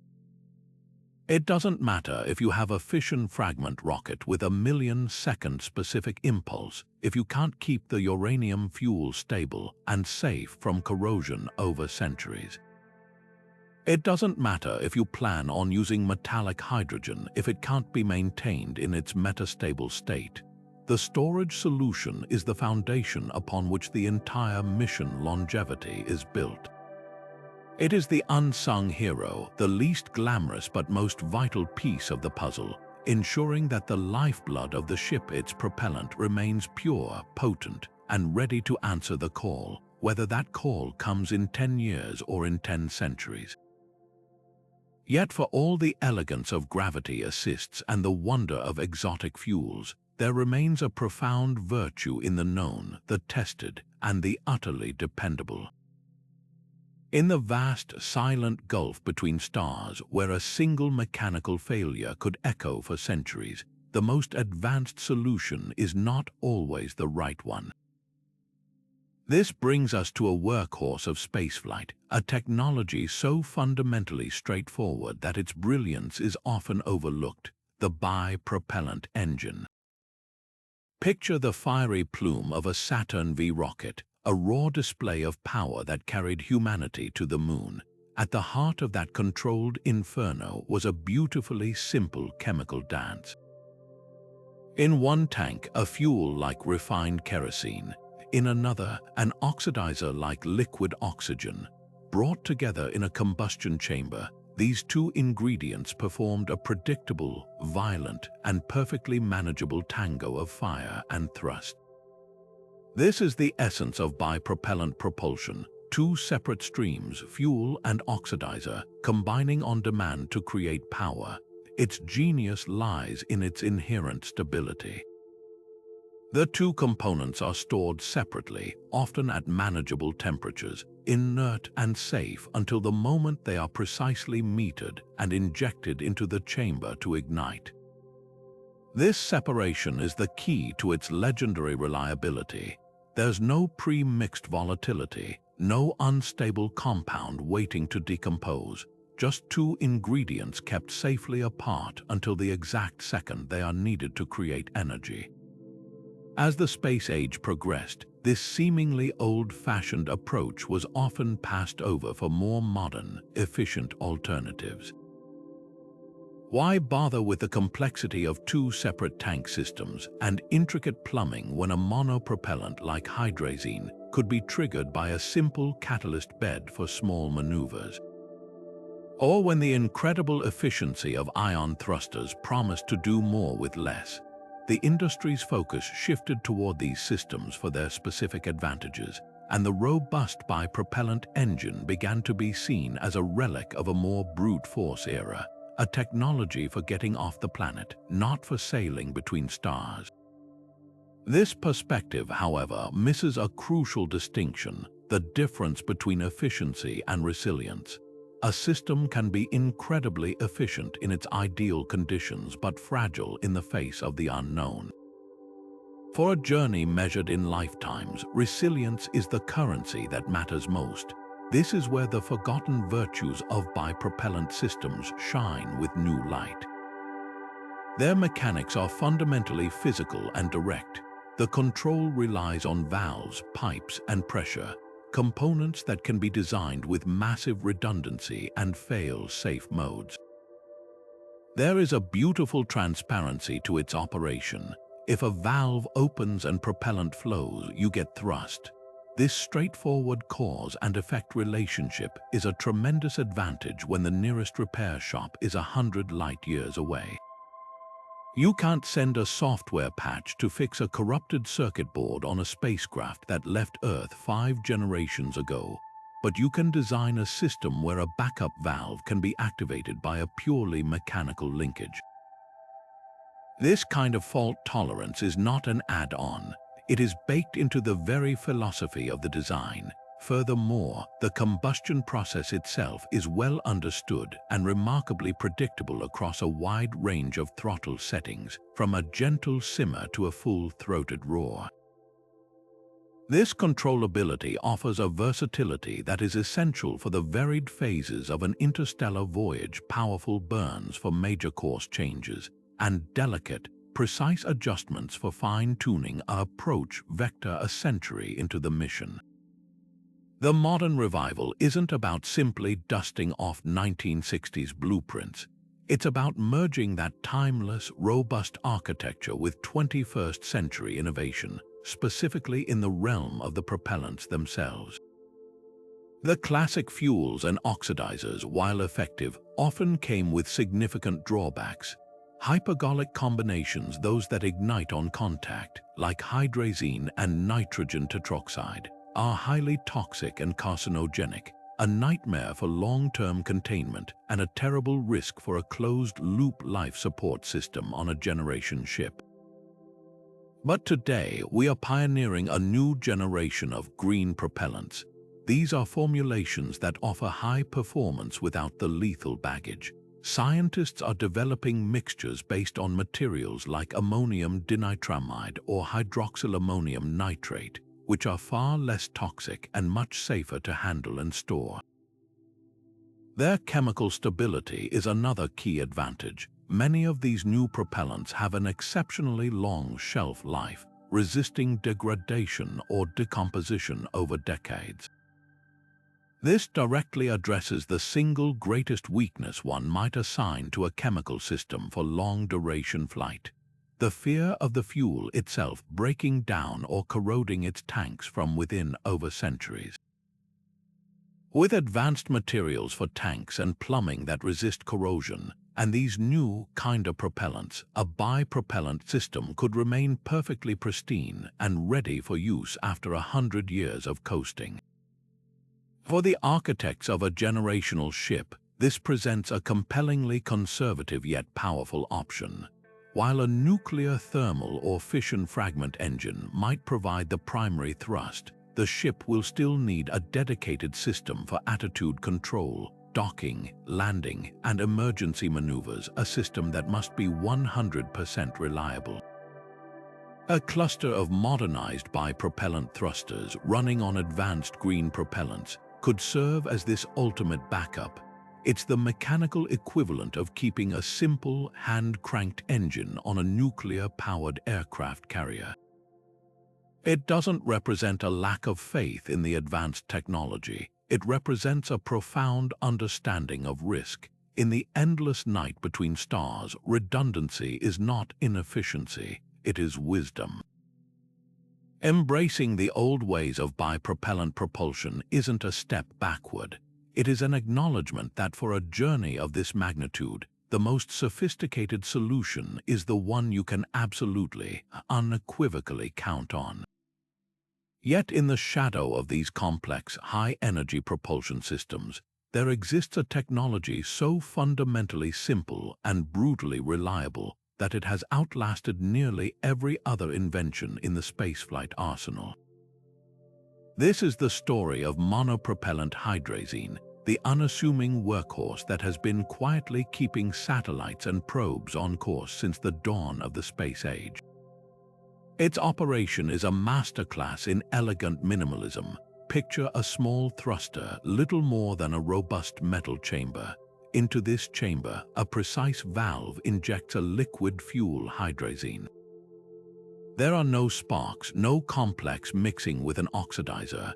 Instead, the hydrazine simply flows over a special catalyst bed, typically made of iridium-coated alumina pellets. Upon contact with this catalyst, a miraculous and violent transformation occurs. The stable liquid instantly decomposes, tearing itself apart in an exothermic frenzy to become a superheated gas of ammonia, nitrogen, and hydrogen. This rapid expansion of hot gas is then funneled through a nozzle, creating a predictable and controllable pulse of thrust. It is mechanical poetry in motion. One input, one simple reaction, one reliable output. This breathtaking simplicity is its greatest strength, a design philosophy that has proven itself across thousands of missions, from Earth orbit to the dusty plains of Mars. The longevity of this system is not just about its mechanical elegance, it is rooted in the remarkable chemical stability of hydrazine itself. For a mission measured in decades, a fuel cannot be temperamental. It cannot slowly break down, evaporate, or corrode its container from within. Hydrazine excels in this regard. It possesses an exceptionally long shelf life, remaining effectively inert and ready for action inside its tank for years on end. It doesn't require the complex, power-hungry cryogenic systems of liquid hydrogen or oxygen. It remains a stable liquid at room temperature, vastly simplifying storage and handling. This passive stability is a godsend for long-duration missions, where every watt of power and every gram of supporting infrastructure must be justified. A hydrazine thruster doesn't need to be babysat. It simply waits, patient and ready, until the moment it is called upon. This reliability has made it the default choice for critical attitude control systems on some of humanity's most ambitious voyages, from the Voyager probes at the edge of the solar system to the New Horizons flyby of Pluto. These missions have demonstrated that hydrazine thrusters can and do operate flawlessly for over 40 years, a testament to their incredible endurance. Of course, this capability comes with a notorious and significant drawback: extreme toxicity. Hydrazine is a potent carcinogen and a dangerous exposure hazard, a fact that has rightfully pushed engineers to develop safer, green propellant alternatives for new spacecraft. This has led many to view hydrazine as a relic, a dangerous technology from a less enlightened era that we are slowly phasing out. However, this perspective, while valid for Earth-orbiting satellites, may be dangerously short-sighted when applied to the interstellar context. The calculus of risk undergoes a radical shift for a multi-generational starship. The primary threat is no longer a one-time handling accident on the ground, a risk that can be managed with procedures and protective equipment. The existential threat becomes a catastrophic failure of the propulsion system a century into the voyage, when there is absolutely no possibility of repair, rescue, or intervention. In this scenario, the proven, century-long shelf life of hydrazine and its flawless operational history under vacuum and radiation might outweigh its initial toxicity. The danger is a known, manageable quantity during the brief pre-launch phase, while the benefit is the absolute certainty of a system that will work when needed 100 years from now. This is not to say we would use 20th century hydrazine technology unchanged. the revival of this concept involves marrying its timeless reliability with modern innovations that further enhance its suitability for century-long missions.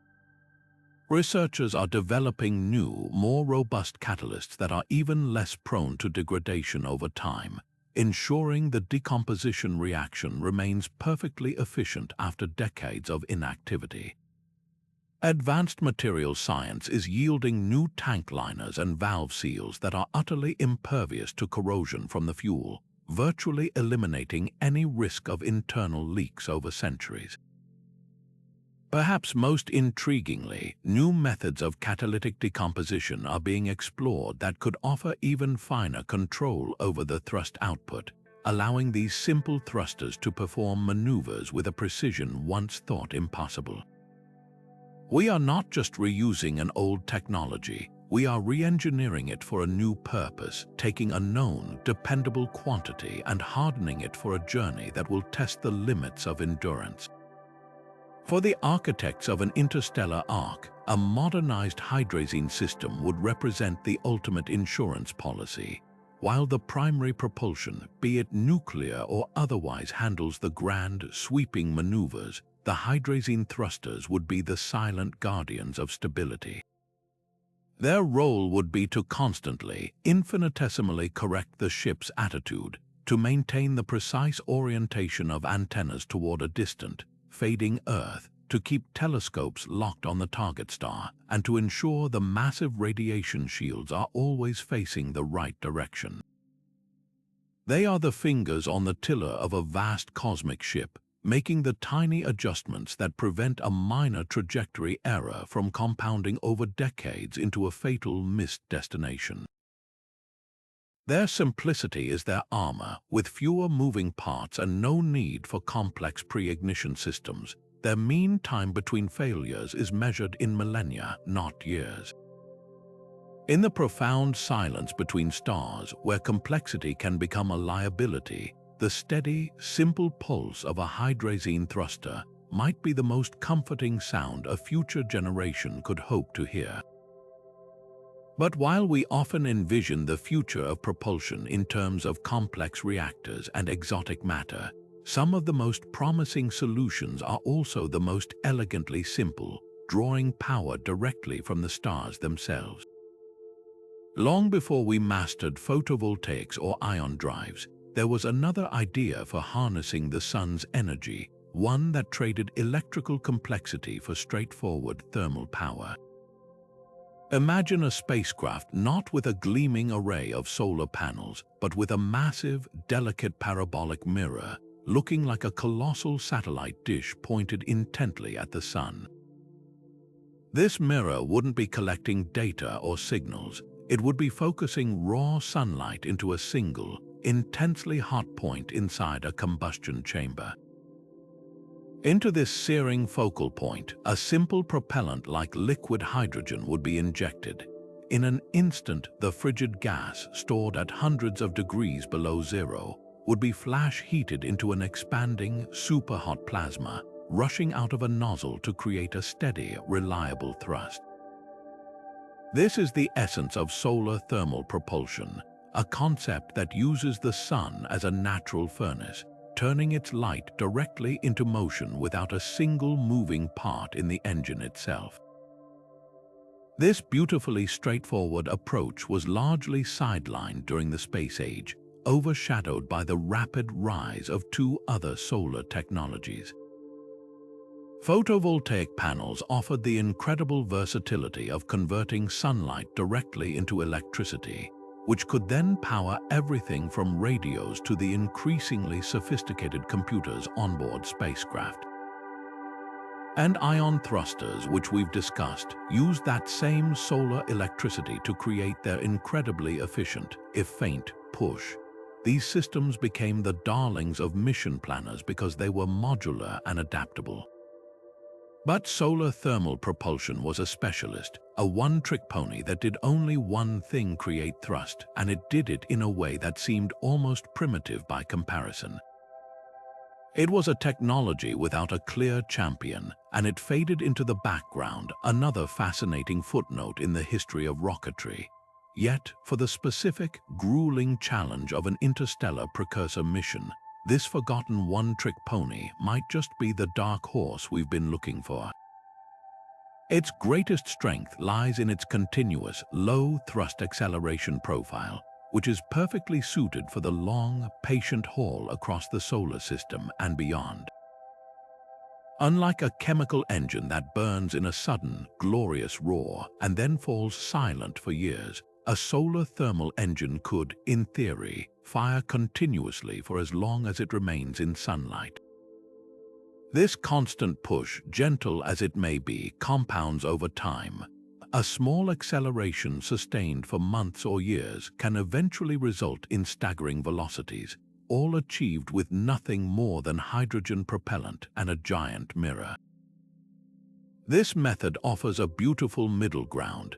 It has a higher thrust than an ion engine, meaning it can achieve useful acceleration faster, while still being far more efficient than any chemical rocket.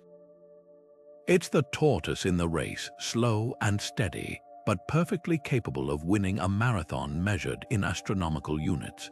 The revival of this concept is being fueled by revolutions in materials science that are solving the problems that once made it seem impractical. The historical challenge was always the mirror.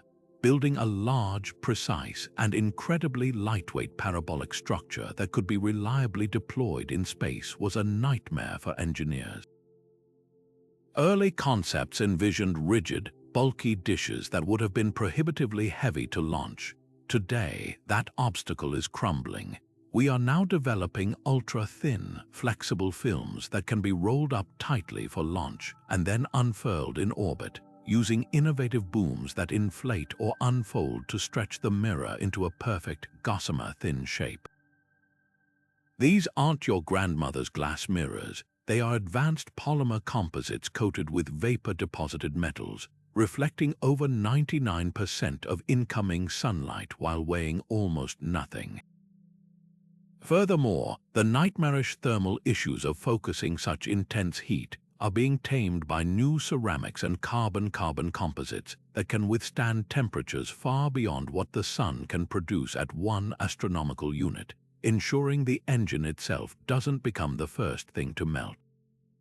For a mission destined to travel for centuries, the philosophical appeal of solar thermal propulsion is as powerful as its technical merits. It is the ultimate exercise in sustainability, a system that uses the most abundant resource in the solar system, stellar energy, to maximize the utility of the finite resources you have to carry with you. By externalizing the energy source to the sun, the spacecraft only needs to carry its reaction mass, the hydrogen that it heats and expels. This drastically reduces the complexity and mass of the onboard power systems. There's no need for a large nuclear reactor or acres of solar panels dedicated to powering an ion drive. The engine and the power source are one and the same. This passive, elegant integration means there are fewer complex systems that can fail over the long decades. The mirror simply sits there, silently focusing light, day after day, year after year, requiring no maintenance and no input other than occasionally angling itself to stay pointed at the sun. It is a system that embraces the environment of space rather than fighting against it, using the constant stream of photons to sustain a motion that could, patiently and reliably, carry a probe to the very edges of our sun's influence and beyond into the interstellar void. While the raw power of nuclear engines and the elegant simplicity of solar sails capture the imagination, there exists a quieter, more patient form of propulsion that has been proving its worth in the silent expanse for decades. This is the world of electrostatic thrusters, a technology that trades the explosive fury of a rocket's fire for the precise, gentle push of individual atoms. The core principle is a masterclass in efficiency. Instead of burning vast quantities of fuel in a violent chemical reaction, these engines work with almost surgical precision. They start by taking an inert gas, most commonly xenon, and stripping atoms of their electrons, creating a soup of positively charged ions. This plasma is then guided into an assembly of metal grids, each one charged with a tremendously high voltage. The first grid acts as a gatekeeper, while the second, charged with an immense negative potential, becomes an irresistible lure. The positive ions surge toward this negative grid, accelerating to breathtaking speeds, often exceeding 110,000 kilometers per hour, before shooting out into the vacuum of space. This creates thrust, but it's a force so faint you wouldn't even feel it resting on your hand. Its power isn't in its strength, but in its incredible patience and frugality. For a long time, this very lack of dramatic power was why this technology was relegated to a supporting role, a forgotten understudy in the grand theater of spaceflight. In the 1960s and 70s, the space race was defined by the thunderous spectacle of massive chemical rockets, engines that could unleash millions of pounds of thrust to break the grip of Earth's gravity. The faint blue glow of an ion beam seemed feeble, even quaint in comparison. It was a brilliant solution in search of a problem that the era wasn't yet focused on. The primary goal was getting to the moon, a mission that demanded raw power above all else. The subtle art of fuel efficiency for long-duration missions was a secondary concern, and as a result, the incredible potential of electrostatic thrusters was largely shelved, a promising idea waiting for its moment. That moment arrived when our ambitions stretched beyond quick trips to the moon and began to focus on truly exploring the solar system. The turning point was a mission called Deep Space One, launched in 1998. This was a technology demonstrator, a proof of concept that an ion engine could not only work but could serve as the primary propulsion for an interplanetary spacecraft. Its success was followed by the even more remarkable Dawn mission, which used its ion thrusters to perform an unprecedented feat, entering orbit around the asteroid Vesta, leaving that orbit, and then traveling on to enter orbit around the dwarf planet Ceres. This was a maneuver that would have been utterly impossible for a chemical rocket, as it would have required carrying an impossible amount of fuel. The Dawn spacecraft, however, fired its thrusters for a cumulative total of over 5.5 years, patiently spiraling its way across the solar system on just 425 kilograms of xenon gas. It was a stunning validation of a forgotten principle that in the frictionless environment of space, a gentle push, sustained for long enough, can achieve velocities and missions that brute force simply cannot. The modern revival of this technology is not about simply recreating those older designs. It's about overcoming their historical limitations with 21st century innovation. The classic weakness of electrostatic thrusters was the physical erosion of those critical acceleration grids. Over thousands of hours of operation, the relentless bombardment of high-speed ions would slowly sputter away the grid material, eventually leading to failure. Today, we are designing grids from new, advanced alloys and carbon-based composites that are far more resistant to this erosion, dramatically extending the operational life of the engine. Even more significant is the move away from grids entirely with the development of Hall effect thrusters. These systems use a clever combination of magnetic and electric fields to trap electrons, creating a virtual cathode that then accelerates ions without the ions ever physically touching a grid. This eliminates the primary source of wear, making the engine even more durable. Furthermore, the incorporation of inductive heating, which uses oscillating magnetic fields to create the plasma rather than direct contact, results in a denser, more energetic plasma flow. This translates to a higher thrust density, meaning modern ion engines can produce more push without sacrificing an ounce of their legendary efficiency. For an interstellar mission measured in centuries, these attributes transform the electrostatic thruster from a supporting actor into a starring role, one that is absolutely critical to the ship's survival. While a massive primary engine, like a nuclear thermal rocket, might provide the initial mighty shove to get the vessel up to cruising speed, its job will be done for the vast majority of the voyage. The real challenge is what happens during the decades-long coast between stars. The universe is not a perfect void. It's filled with microscopic dust grains and has subtle gravitational gradients. Over centuries, these tiny influences can compound, slowly nudging the ship off its intended course. Left uncorrected, a deviation of a fraction of a degree could mean missing the target star system entirely. This is where the ion thruster shines. A small cluster of these engines, powered by the ship's nuclear reactor, can fire almost continuously for generations, making imperceptibly small adjustments to the trajectory. They are the ultimate steering mechanism, the delicate fingers on the tiller of a colossal ship. Their incredibly low fuel consumption means that just a few tons of xenon could be sufficient for 1,000 years of continuous course correction, preserving every last drop of the primary propulsion fuel for the critical deceleration maneuver at the journey's end. In the epic story of an interstellar voyage, they may not provide the dramatic opening chapter, but they will be the unsung heroes that quietly, reliably write the final page, ensuring the ship's gentle push endures long enough to finally reach its new home.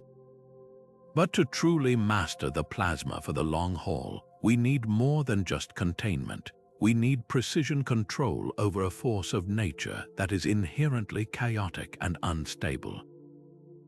This is where the second half of the modern revival comes into play, and it's a development the original engineers could scarcely have imagined: artificial intelligence. The complex, swirling dynamics of a high-power plasma are a nightmare to model with traditional equations.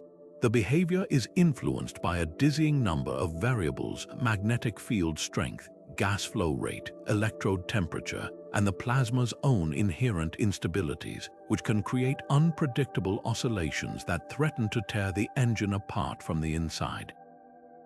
In the past, managing this required incredibly conservative design limits, running the engine well below its potential to avoid these dangerous failure modes. It was like trying to drive a Formula One car by only ever using first gear. Now we can put a supercomputer in the driver's seat. AI and machine learning algorithms can process real-time data from hundreds of sensors monitoring the plasma's temperature, density, and magnetic flux.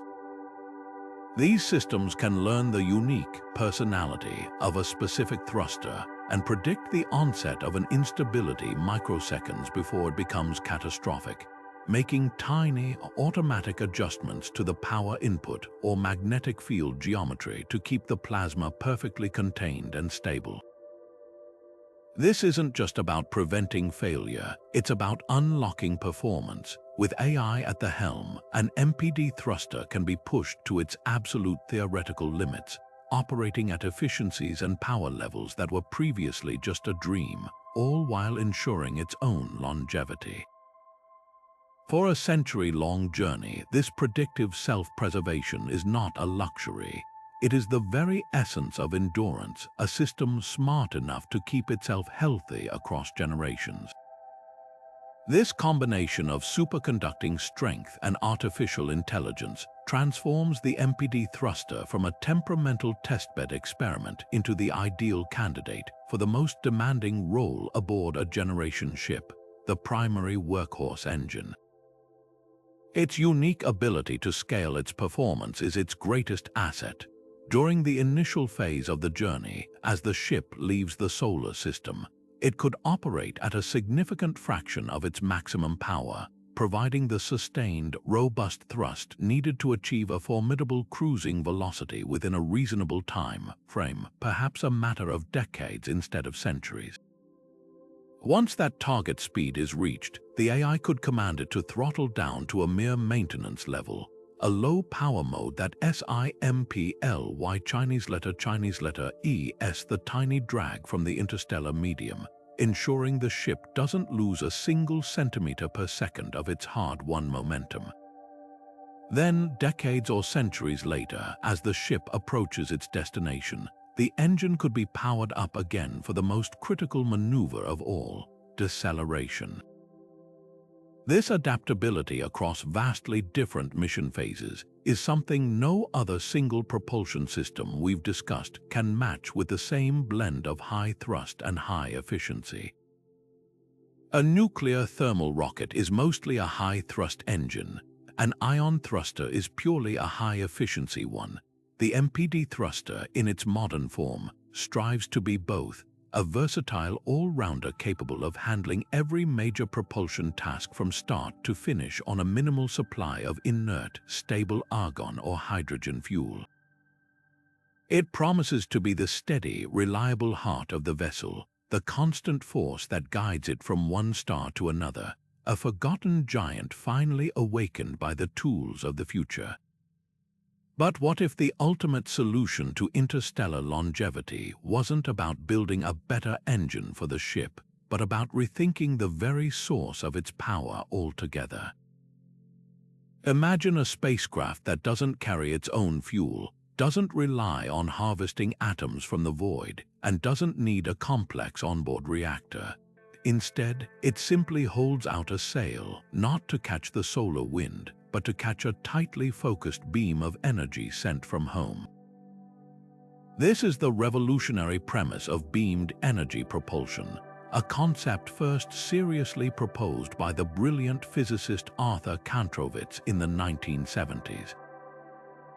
His vision was as simple as it was radical: leave the power source on the ground. A spacecraft would be equipped with a heat exchanger or a reflective sail, while a massive installation on Earth, or later on the Moon, would aim a powerful laser or microwave beam at it. This beam of pure energy would heat the propellant on the spacecraft or simply push against the sail, providing thrust without the vessel ever needing to generate its own power or carry its own fuel. The spacecraft becomes a remote-controlled vehicle, its engine fired from light years away. At the time, the idea was dismissed as a fascinating but utterly impractical thought experiment.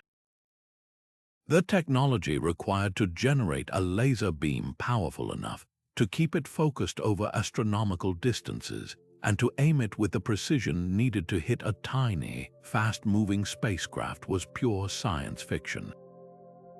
The lasers of the 1970s were weak, inefficient, and prone to losing their coherence over short ranges, let alone across the solar system. The entire concept seemed to create more problems than it solved, and it was quietly filed away as a curiosity, another promising path that was simply too far ahead of its time. For decades, it remained a footnote, overshadowed by more tangible technologies like chemical and ion propulsion. The revival of this forgotten idea is a story of parallel revolutions in two seemingly unrelated fields, photonics and communications. The same technological boom that gave us the internet and global fiber optic networks also provided the tools to make beamed energy feasible. The development of high-power, solid-state lasers and microwave amplifiers has been staggering. We are no longer talking about laboratory curiosities. We are talking about devices that can generate continuous beams of megawatts of power, with efficiencies that don't require a dedicated power plant to run them. Even more critically, advances in adaptive optics, the same technology used to sharpen the vision of the world's largest telescopes, have provided the solution to the focusing problem. These systems use deformable mirrors that can adjust their shape thousands of times per second to compensate for atmospheric distortion, allowing a beam to be kept tightly focused on a distant target, fighting against the blurring effects of Earth's air.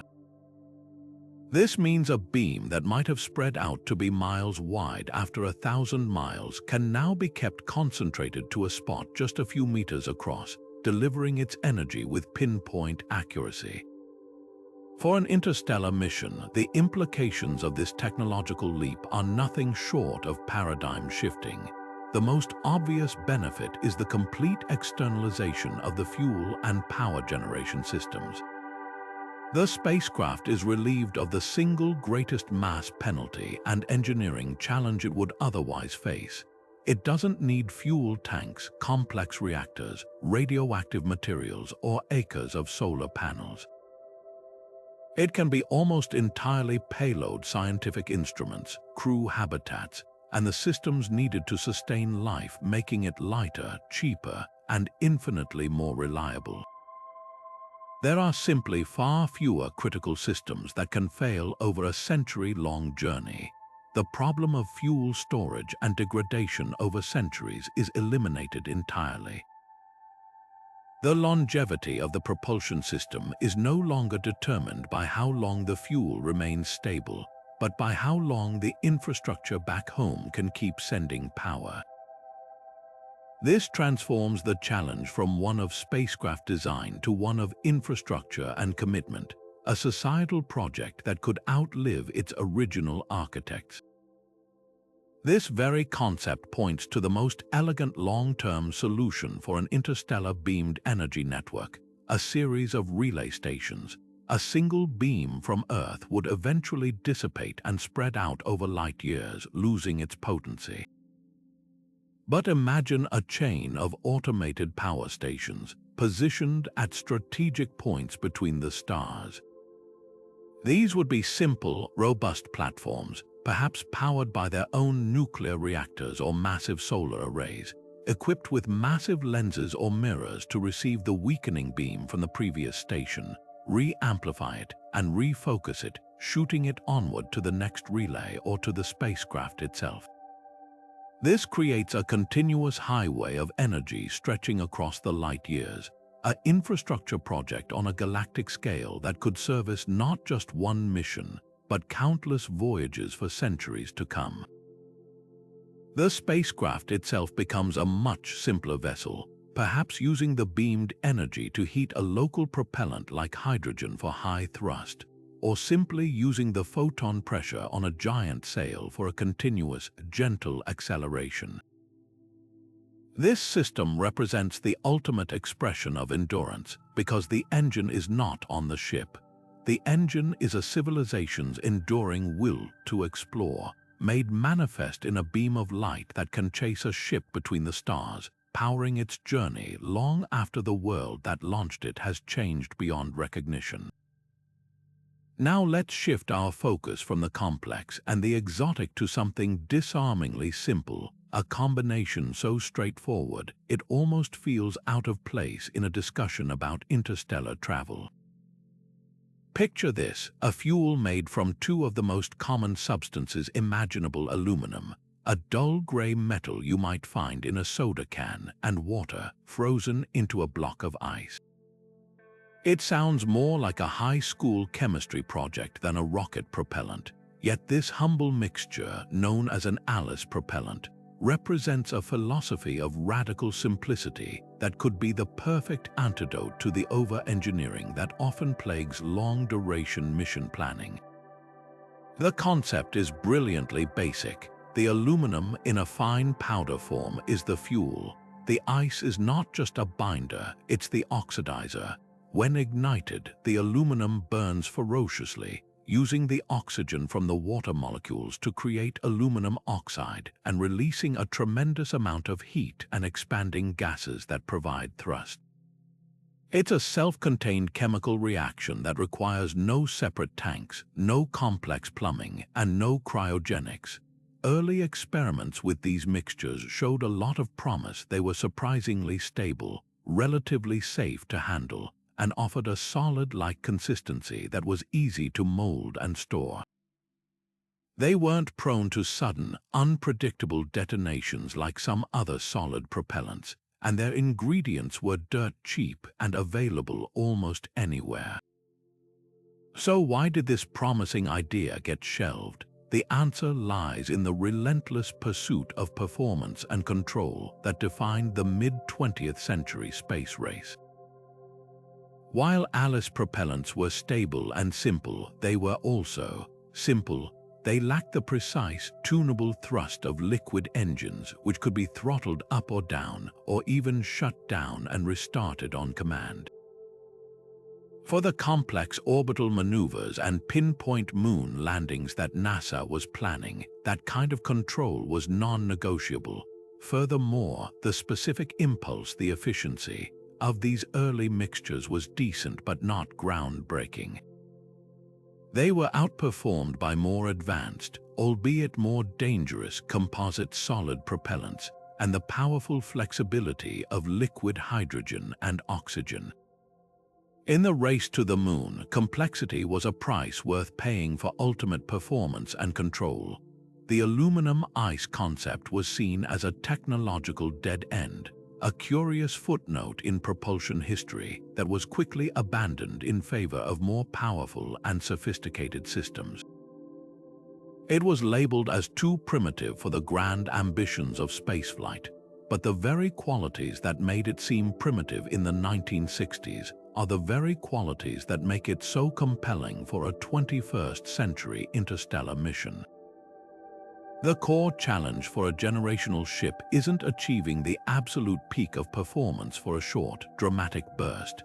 It's about guaranteed reliability over a time span longer than most civilizations.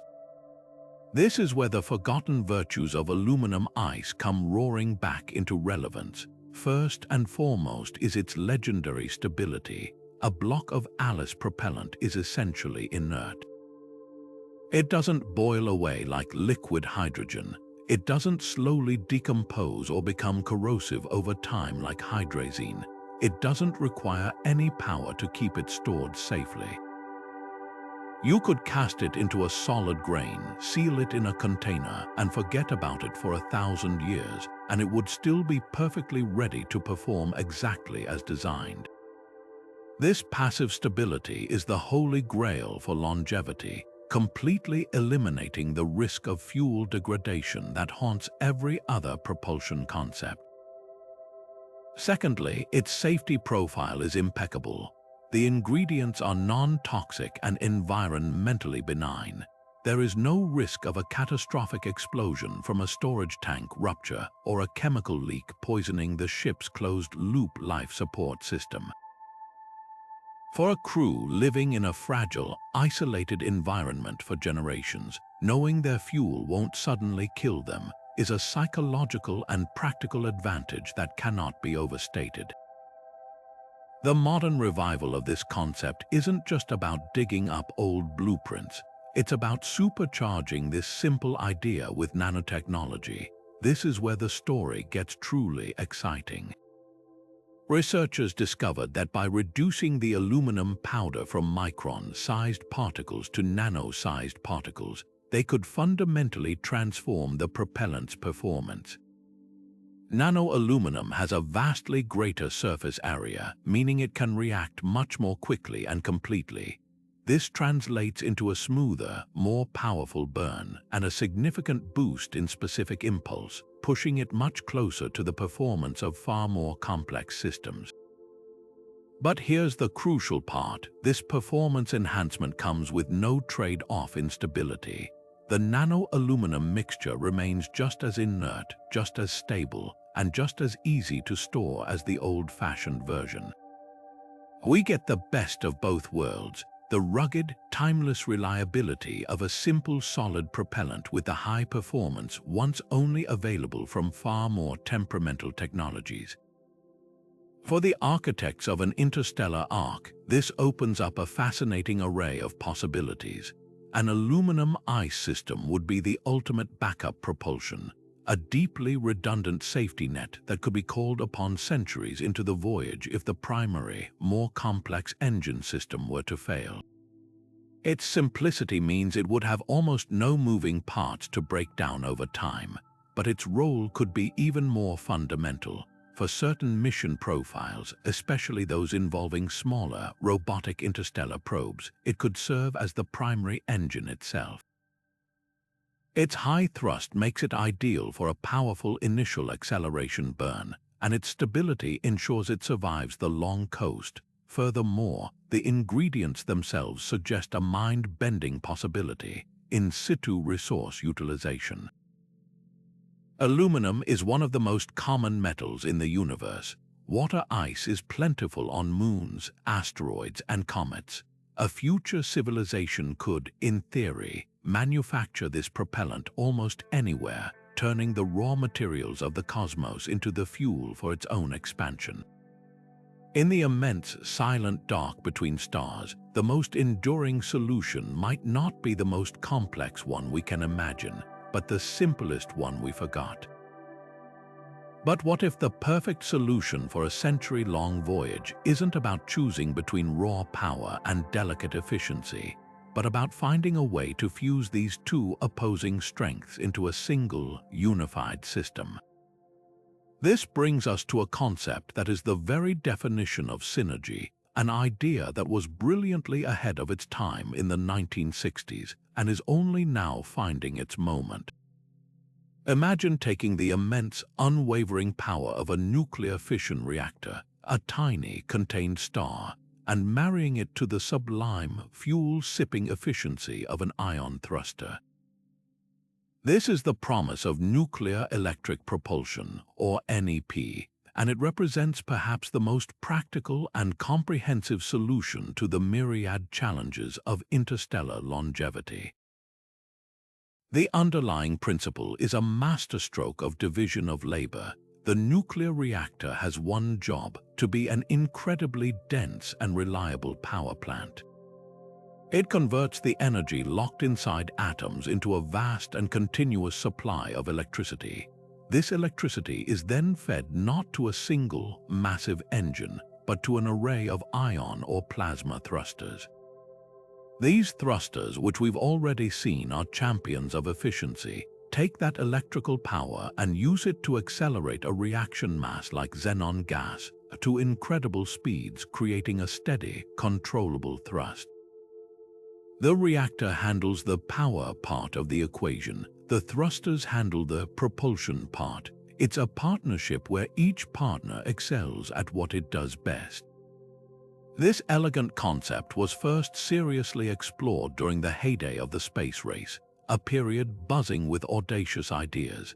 Engineers envisioned spacecraft with compact nuclear reactors powering banks of ion engines, enabling missions to the outer planets that would be impossible with chemical rockets alone.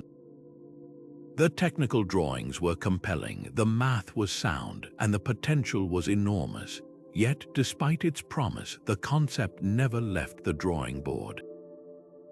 The political hurdles were, in some ways, even higher than those that doomed the NERVA program.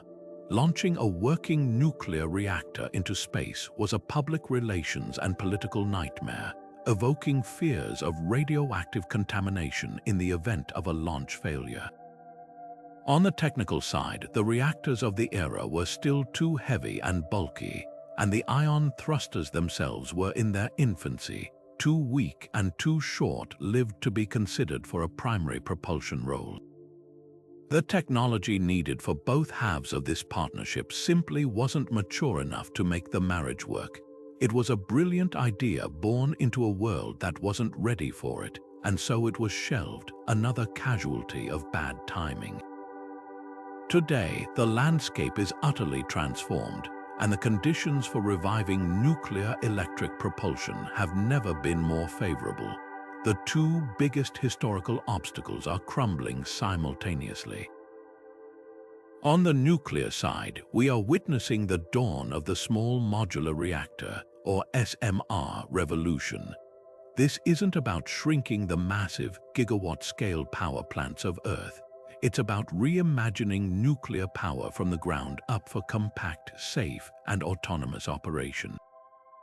These advanced SMR designs are incredibly robust, often relying on passive safety systems that use the fundamental laws of physics like convection and gravity to maintain safe operating conditions without needing active, fallible mechanical systems.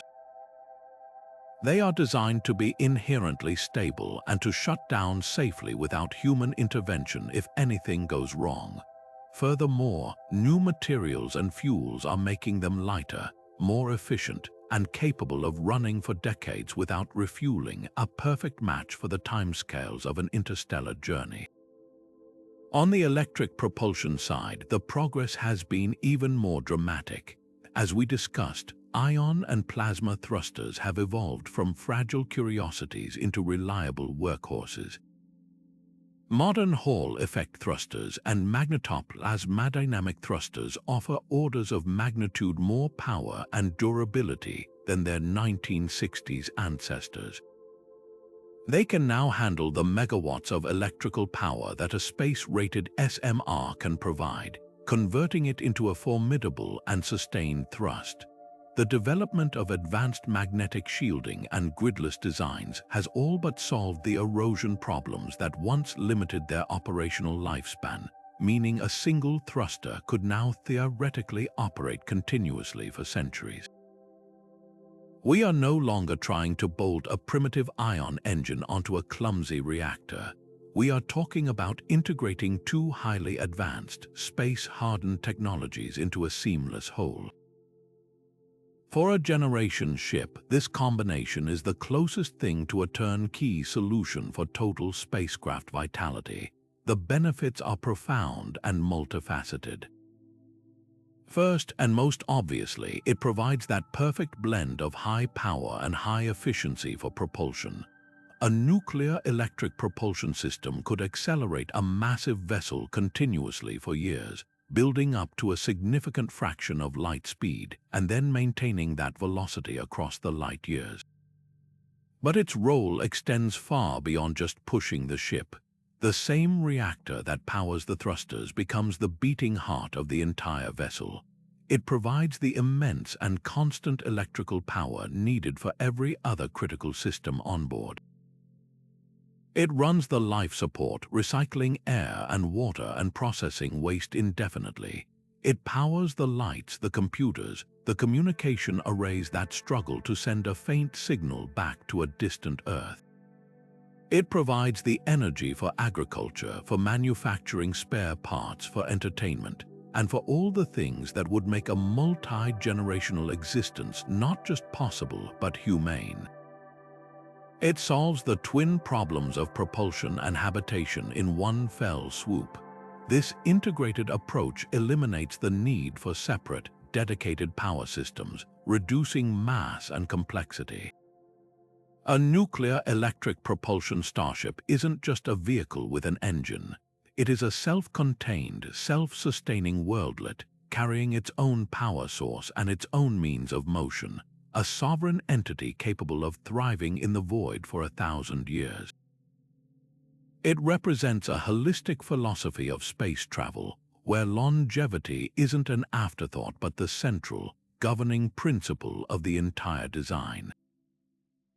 But to truly grasp the potential of a gaseous core reactor, we need to understand the fundamental leap it represents beyond the solid and liquid core systems that came before it. Every nuclear thermal rocket we've ever built or seriously considered, including the NERVA engine, operates on a principle of indirect heating. The nuclear fuel, whether it's solid rods or liquid droplets, gets incredibly hot from fission, and then we run a separate propellant, like liquid hydrogen, past this hot material to heat it up. It's effectively a cosmic-scale hot rock that we blow gas over. This process, while powerful, is inherently inefficient. A tremendous amount of the energy produced by the fission reactions is wasted, never actually transferred to the propellant.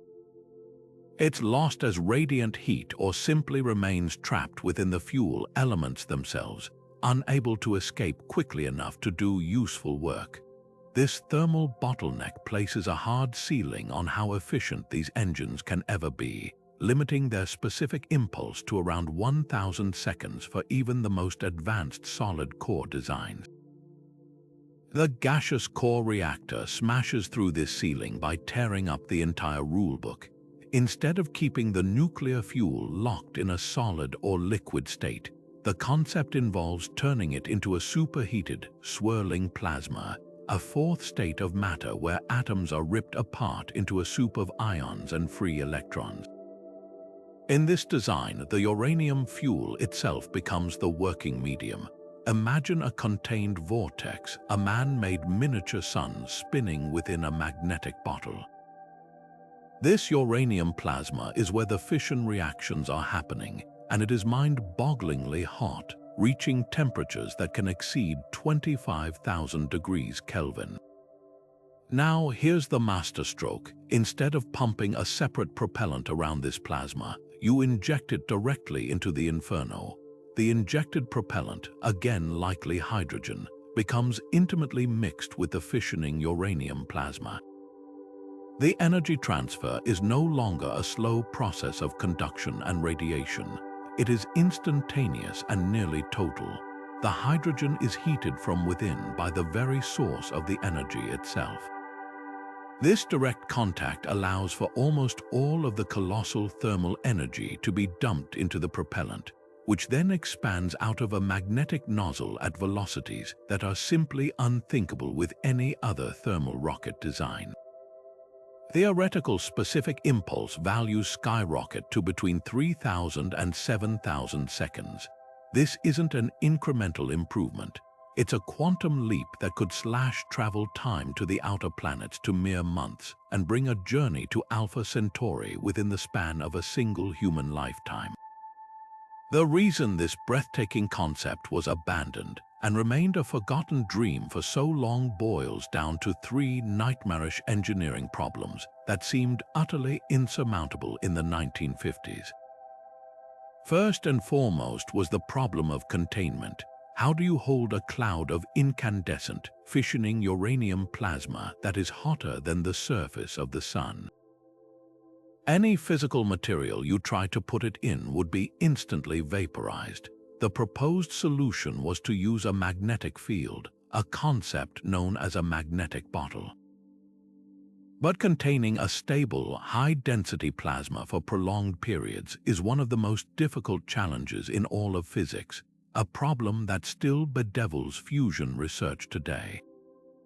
The second problem was fuel loss. In this open-cycle design, some of the incredibly valuable and highly radioactive uranium plasma would inevitably be carried away with the exhaust, creating a terribly inefficient engine that would bleed its own heart out while also spewing a trail of nuclear fallout across the solar system. The third major hurdle was criticality, maintaining the precise conditions for a sustained nuclear reaction within a chaotic, swirling gas. It's infinitely easier to control a fission reaction in a neatly arranged solid core than it is in a turbulent, gaseous maelstrom where the fuel density is constantly fluctuating. For decades, these three obstacles were enough to relegate the gaseous core reactor to the pages of textbooks and the realm of speculative fiction. But the past 70 years have given us a suite of new tools that are allowing us to cautiously, optimistically, reopen that old file. The single biggest breakthrough has been in computational modeling. The physicists of the 1950s had slide rules and analog calculators. We have petascale supercomputers capable of running fluid dynamics and magnetohydrodynamic simulations of unimaginable complexity. We can now virtually test thousands of different magnetic field configurations, injector designs, and plasma stabilization techniques in the time it once took to run a single, simple calculation. This virtual prototyping allows us to identify the most promising avenues without the expense and danger of building physical test articles that are doomed to fail. Alongside this digital revolution, we've seen a parallel explosion in materials science. While we still can't let the plasma touch the walls, we can now create walls that are far more resilient to the extreme radiation and heat flux that will inevitably leak from the magnetic containment. New ceramics and carbon-carbon composites can withstand temperatures that would have melted any material available to the original designers. Furthermore, our understanding and ability to generate powerful, precise magnetic fields have been transformed by the development of high-temperature superconductors. These materials allow us to create the intense magnetic fields required for containment without the massive power drain and huge cooling systems that would have made the concept impractical in the past. Perhaps the most elegant modern solution to the fuel loss problem is the concept of a closed-cycle gaseous core reactor, often called the nuclear light bulb. In this design, the uranium plasma is contained within a series of transparent quartz vessels that are cooled by the incoming hydrogen propellant flowing around them. The fissioning plasma glows like a brilliant light bulb, and its intense thermal radiation heats the hydrogen through the transparent walls without any physical mixing. This contains the uranium completely, eliminating the radioactive exhaust and the fuel loss issue, while still allowing for the incredibly high operating temperatures that make the system so efficient. While it sacrifices a little performance compared to the open-cycle design, it gains a tremendous amount in practicality and safety.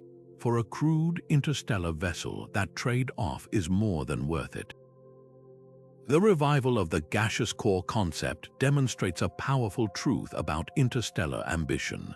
The solutions to our most daunting challenges are often not about discovering SOMETHING Chinese letter, but about finally gaining the ability to master the brilliant, terrifying, and beautiful ideas we already had. Imagine a tiny, contained star, a miniature sun blazing with the heat of a welding torch, but with no flame, no burning fuel, and perhaps most astonishingly, no physical engine to contain it. This is the mesmerizing potential of a laser-sustained plasma, a concept that turns a beam of pure light into a contained inferno, and in doing so, might solve one of the most persistent problems of long-duration spaceflight: engine wear. The fundamental idea is as elegant as it is counterintuitive. Instead of creating plasma the traditional way by running enormous electrical currents through a gas between two electrodes, which inevitably erode over time, this method uses a high-power laser beam as a remote ignition switch and sustainer. A laser is focused with pinpoint accuracy into a chamber filled with an inert gas, like argon or hydrogen. The intense energy of the laser's focus point is so great that it rips the electrons from their atoms, ionizing the gas and transforming it into a searing fourth state of matter plasma. But here's the real magic. The plasma itself then acts like a lens, absorbing the energy from the continuing laser beam and keeping itself hot. The laser, in effect, feeds the fire from a distance, maintaining a stable, floating ball of energy that can then be used to heat a flowing propellant and create thrust, all without the plasma ever touching a solid surface. This approach solves a problem that has plagued virtually every other plasma-based propulsion system: electrode erosion. In a conventional ion or Hall effect thruster, the very components that create and control the plasma, the metal grids or cathode surfaces, are constantly bombarded by the high-energy ions they produce. It's a slow, inevitable suicide. Over thousands of hours, these critical parts are literally sputtered away, atom by atom, until the engine fails. For a mission lasting a few years, this can be managed. For a voyage spanning centuries, it's a death sentence. A laser-sustained plasma thruster has no such components in the reaction zone. The plasma is born and lives in free space within the chamber, isolated from the walls by magnetic fields or simply by its own geometry. The only thing touching it is light, and light doesn't wear out. This means such an engine could, in theory, operate continuously for hundreds or even thousands of years without any performance degradation, its core reaction chamber remaining as pristine on the day it arrives at another star as it was on the day it left Earth. The revival of this niche idea is being powered by a revolution in laser technology that the original researchers could scarcely have dreamed of. early experiments in the 1970s and 80s were hamstrung by the lasers available to them. They were massive, inefficient devices that required enormous amounts of power and produced beams that were difficult to control with the precision needed. Today, we are in the midst of a photonic renaissance. The development of fiber lasers and diode-pumped solid-state lasers has given us devices that are not only incredibly powerful, but also remarkably efficient and compact. We can now generate beams of unprecedented purity and focus, and we can steer them with incredible accuracy using adaptive optical systems, the same kind of technology used by astronomers to cancel out the twinkling of stars in telescopes. These systems use deformable mirrors that can adjust their shape thousands of times per second to keep the laser's energy perfectly centered on the plasma ball, compensating for any vibrations or thermal distortions in the spacecraft. This makes the concept of maintaining a stable plasma for decades not just a theoretical possibility, but an emerging engineering reality. Perhaps the most profound advantage of this system for an interstellar mission is its radical simplification of the spacecraft itself. By using an external laser beamed from a stationary installation in the solar system as the primary energy source, the vessel can offload its single biggest burden, the power generator. Imagine a ship that doesn't need a multi-ton nuclear reactor, doesn't need acres of fragile solar panels, and doesn't need to carry the fuel to run either. Instead, it carries only its reaction mass, likely simple hydrogen, and a relatively modest internal laser to help with initial ignition and stability. The immense power required to heat the plasma to temperatures of tens of thousands of degrees is provided remotely. This dramatically reduces the mass, complexity, and cost of the spacecraft, but more importantly, it eliminates a huge number of potential failure points. There are no reactor control rods to jam, no turbine generators to break down, no radioactive fuel to leak. The propulsion system becomes almost elegantly minimalist: a tank of hydrogen, a chamber, and an optical system to receive the beam. This philosophy of externalizing complexity is key to building systems that can endure for centuries. The fewer moving parts and critical systems on board, the higher the chance that nothing goes catastrophically wrong during the immense, silent coast between stars. This concept represents the ultimate expression of using the environment to our advantage. Just as a solar sail uses the pressure of photons and a Bussard ramjet aims to harvest interstellar hydrogen, a laser-sustained plasma system leverages an external resource, in this case, a beam of energy sent from home, to sustain its motion. It suggests a future where propulsion is not just about the engine on the ship, but about the infrastructure we build around it.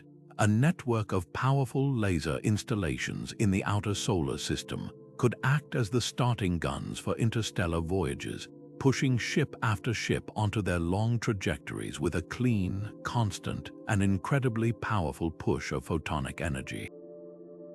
The spacecraft, freed from the tyranny of carrying its own power supply, becomes a lighter, nimbler, and infinitely more durable vessel. In the cold, dark expanse of interstellar space, the cleanest and most enduring fire may not be a chemical flame or a nuclear reaction, but a distant pinpoint of light, faithfully feeding a star in a bottle for generations on end. While the concepts we've explored so far are powerful in isolation, the true challenge of interstellar travel isn't just inventing a better engine.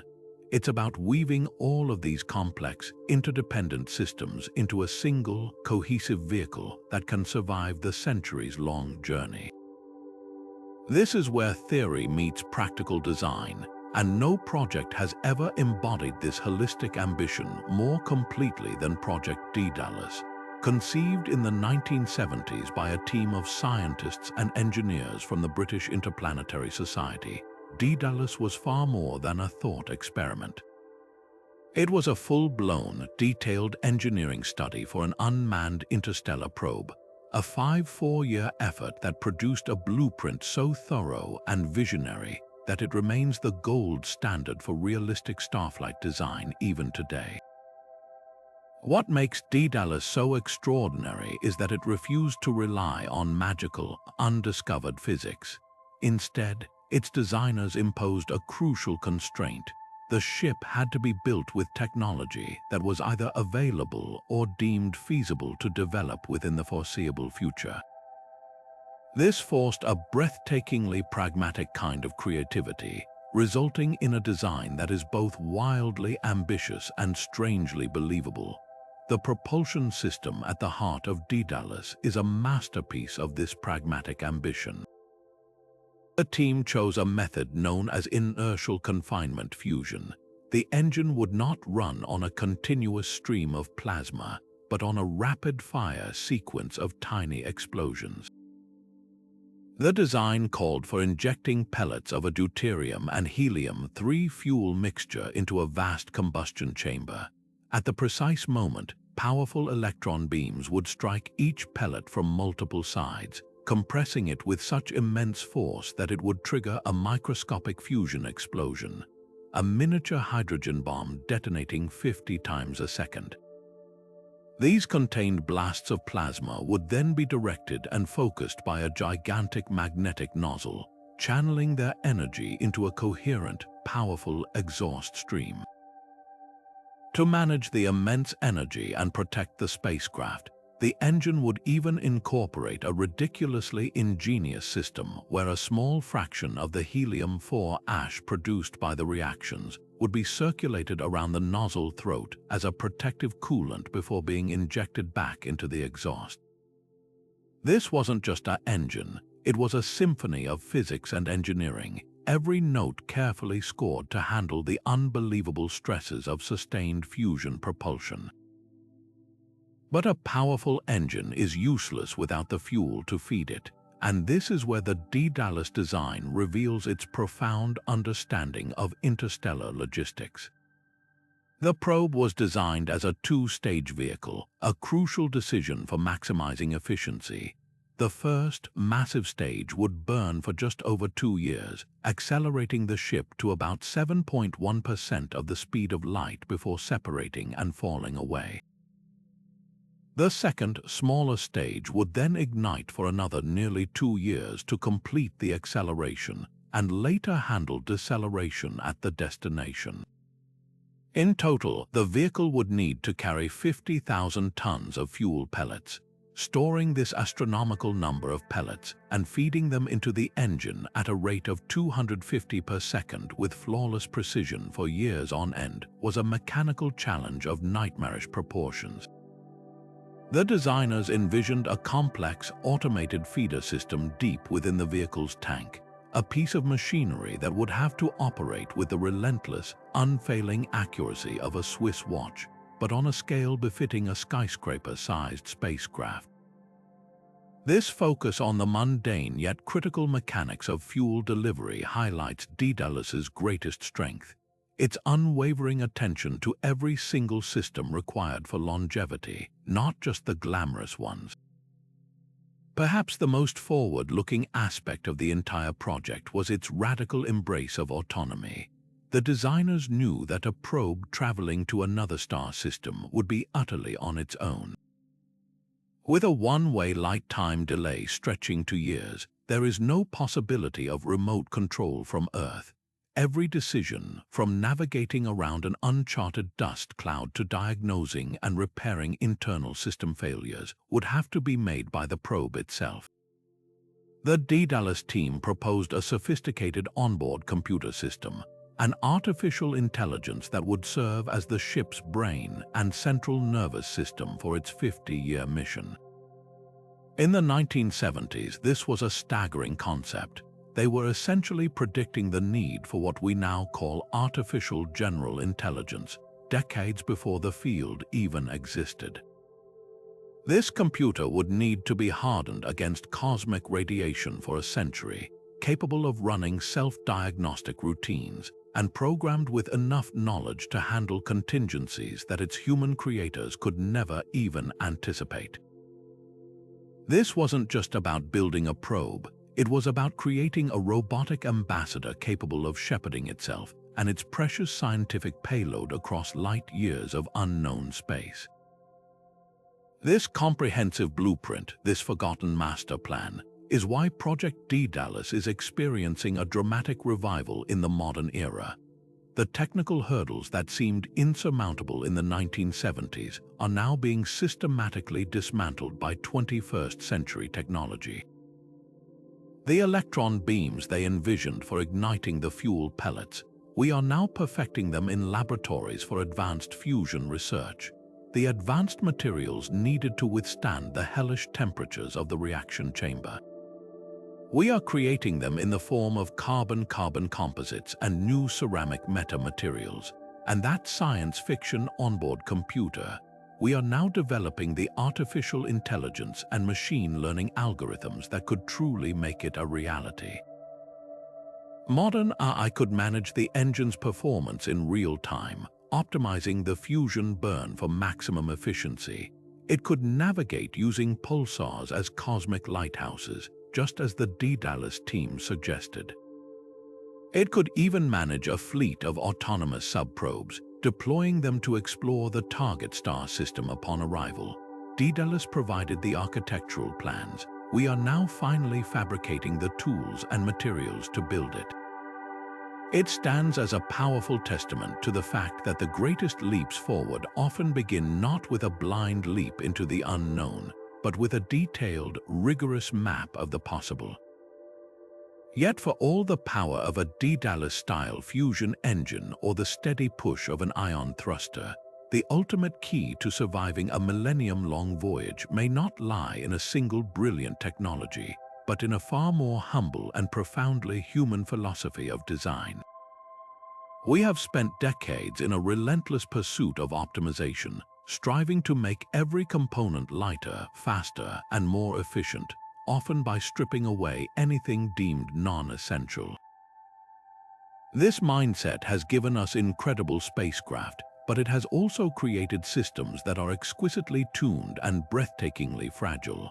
A house of cards where the failure of one tiny, hyper-specialized part can spell doom for the entire mission. For a journey to another star, this is a catastrophic vulnerability. We must shift our thinking from building a machine that simply works to building a machine that can keep working, no matter what happens across 500 years. This brings us to two forgotten principles that were once second nature to engineers: redundancy and modularity. These aren't just backup systems, they are a completely different way of envisioning a spacecraft, not as a finished product, but as a living, evolving entity that can be maintained, repaired, and even upgraded by the generations who will call it home. History offers us a powerful and perhaps unexpected teacher in this regard: the commercial aviation industry. The reason you can board a jetliner with such confidence is not because every part is made from some indestructible supermaterial. It's because the entire system is built with layers of backup. A modern airliner has multiple independent hydraulic systems, so if one fails, another can instantly take over. It has multiple engines, not for extra speed, but so it can safely land if one, or even two, suddenly quit. This philosophy of planned redundancy was hard-won through decades of experience and tragedy, and it created an ecosystem where failure is not just anticipated, it is actively mitigated. Now translate that to an interstellar arc. A ship powered by a single, immensely complex fusion reactor is a single point of failure.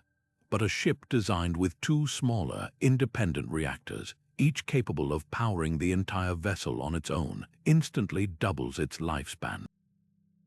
The same logic applies to thrusters, life support processors, water recyclers, and navigation computers.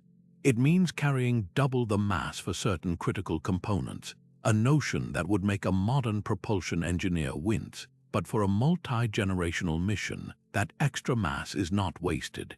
It is the very insurance policy that guarantees the mission's survival. This is where the principle of modularity becomes the perfect partner to redundancy. Imagine a starship not as a seamless, monolithic whole, but as a collection of interconnected modules like a city made of building blocks. The power generation module, the habitation module, the agriculture module, the propulsion module, each is a self-contained unit with standardized interfaces. The genius of this approach is that it allows for repair and evolution over time. If a guidance computer from the 22nd century fails in the 25th, the crew doesn't need to understand its arcane circuitry to fix it. They simply isolate the avionics module, detach it, and replace it with a new unit, perhaps one they've manufactured themselves using onboard 3D printers and raw materials stored for this purpose. This transforms the nature of the mission from a desperate attempt to preserve a fragile relic into a sustainable practice of maintenance and renewal. The ship is no longer a time capsule launched by their ancestors. It becomes their home, which they are actively responsible for sustaining and improving. This capability for in situ repair is perhaps the single most important factor for longevity, turning potential catastrophes into manageable maintenance events. We can even find a blueprint for this in the forgotten details of early rocketry. The V-2 rocket, for all its nefarious purpose, employed a remarkably robust system for its turbopumps. It used parallel fuel lines and redundant valves, a lesson learned from countless explosive failures on the test stand. The engineers of the Apollo era, too, built fail-safes into their designs. The lunar module had multiple ascent engines and separate guidance systems because they understood that 250,000 miles from Earth, there are no second chances. We moved away from this mindset not because it was wrong, but because our missions became shorter and our budgets tighter. We prioritized cost efficiency over absolute resilience. For an interstellar voyage, that calculus must be completely inverted. The initial cost of launching extra mass and building in duplicate systems is trivial compared to the astronomical cost of a total mission failure a century into the journey. Ultimately, this is about more than just engineering. It's a philosophical shift in how we approach the challenge of time itself. It acknowledges that we cannot possibly predict every challenge the ship will face over centuries. A component might not fail because of wear and tear, but because of an unforeseen interaction with an interstellar dust cloud or a subtle, cumulative effect of radiation that no ground test could ever replicate.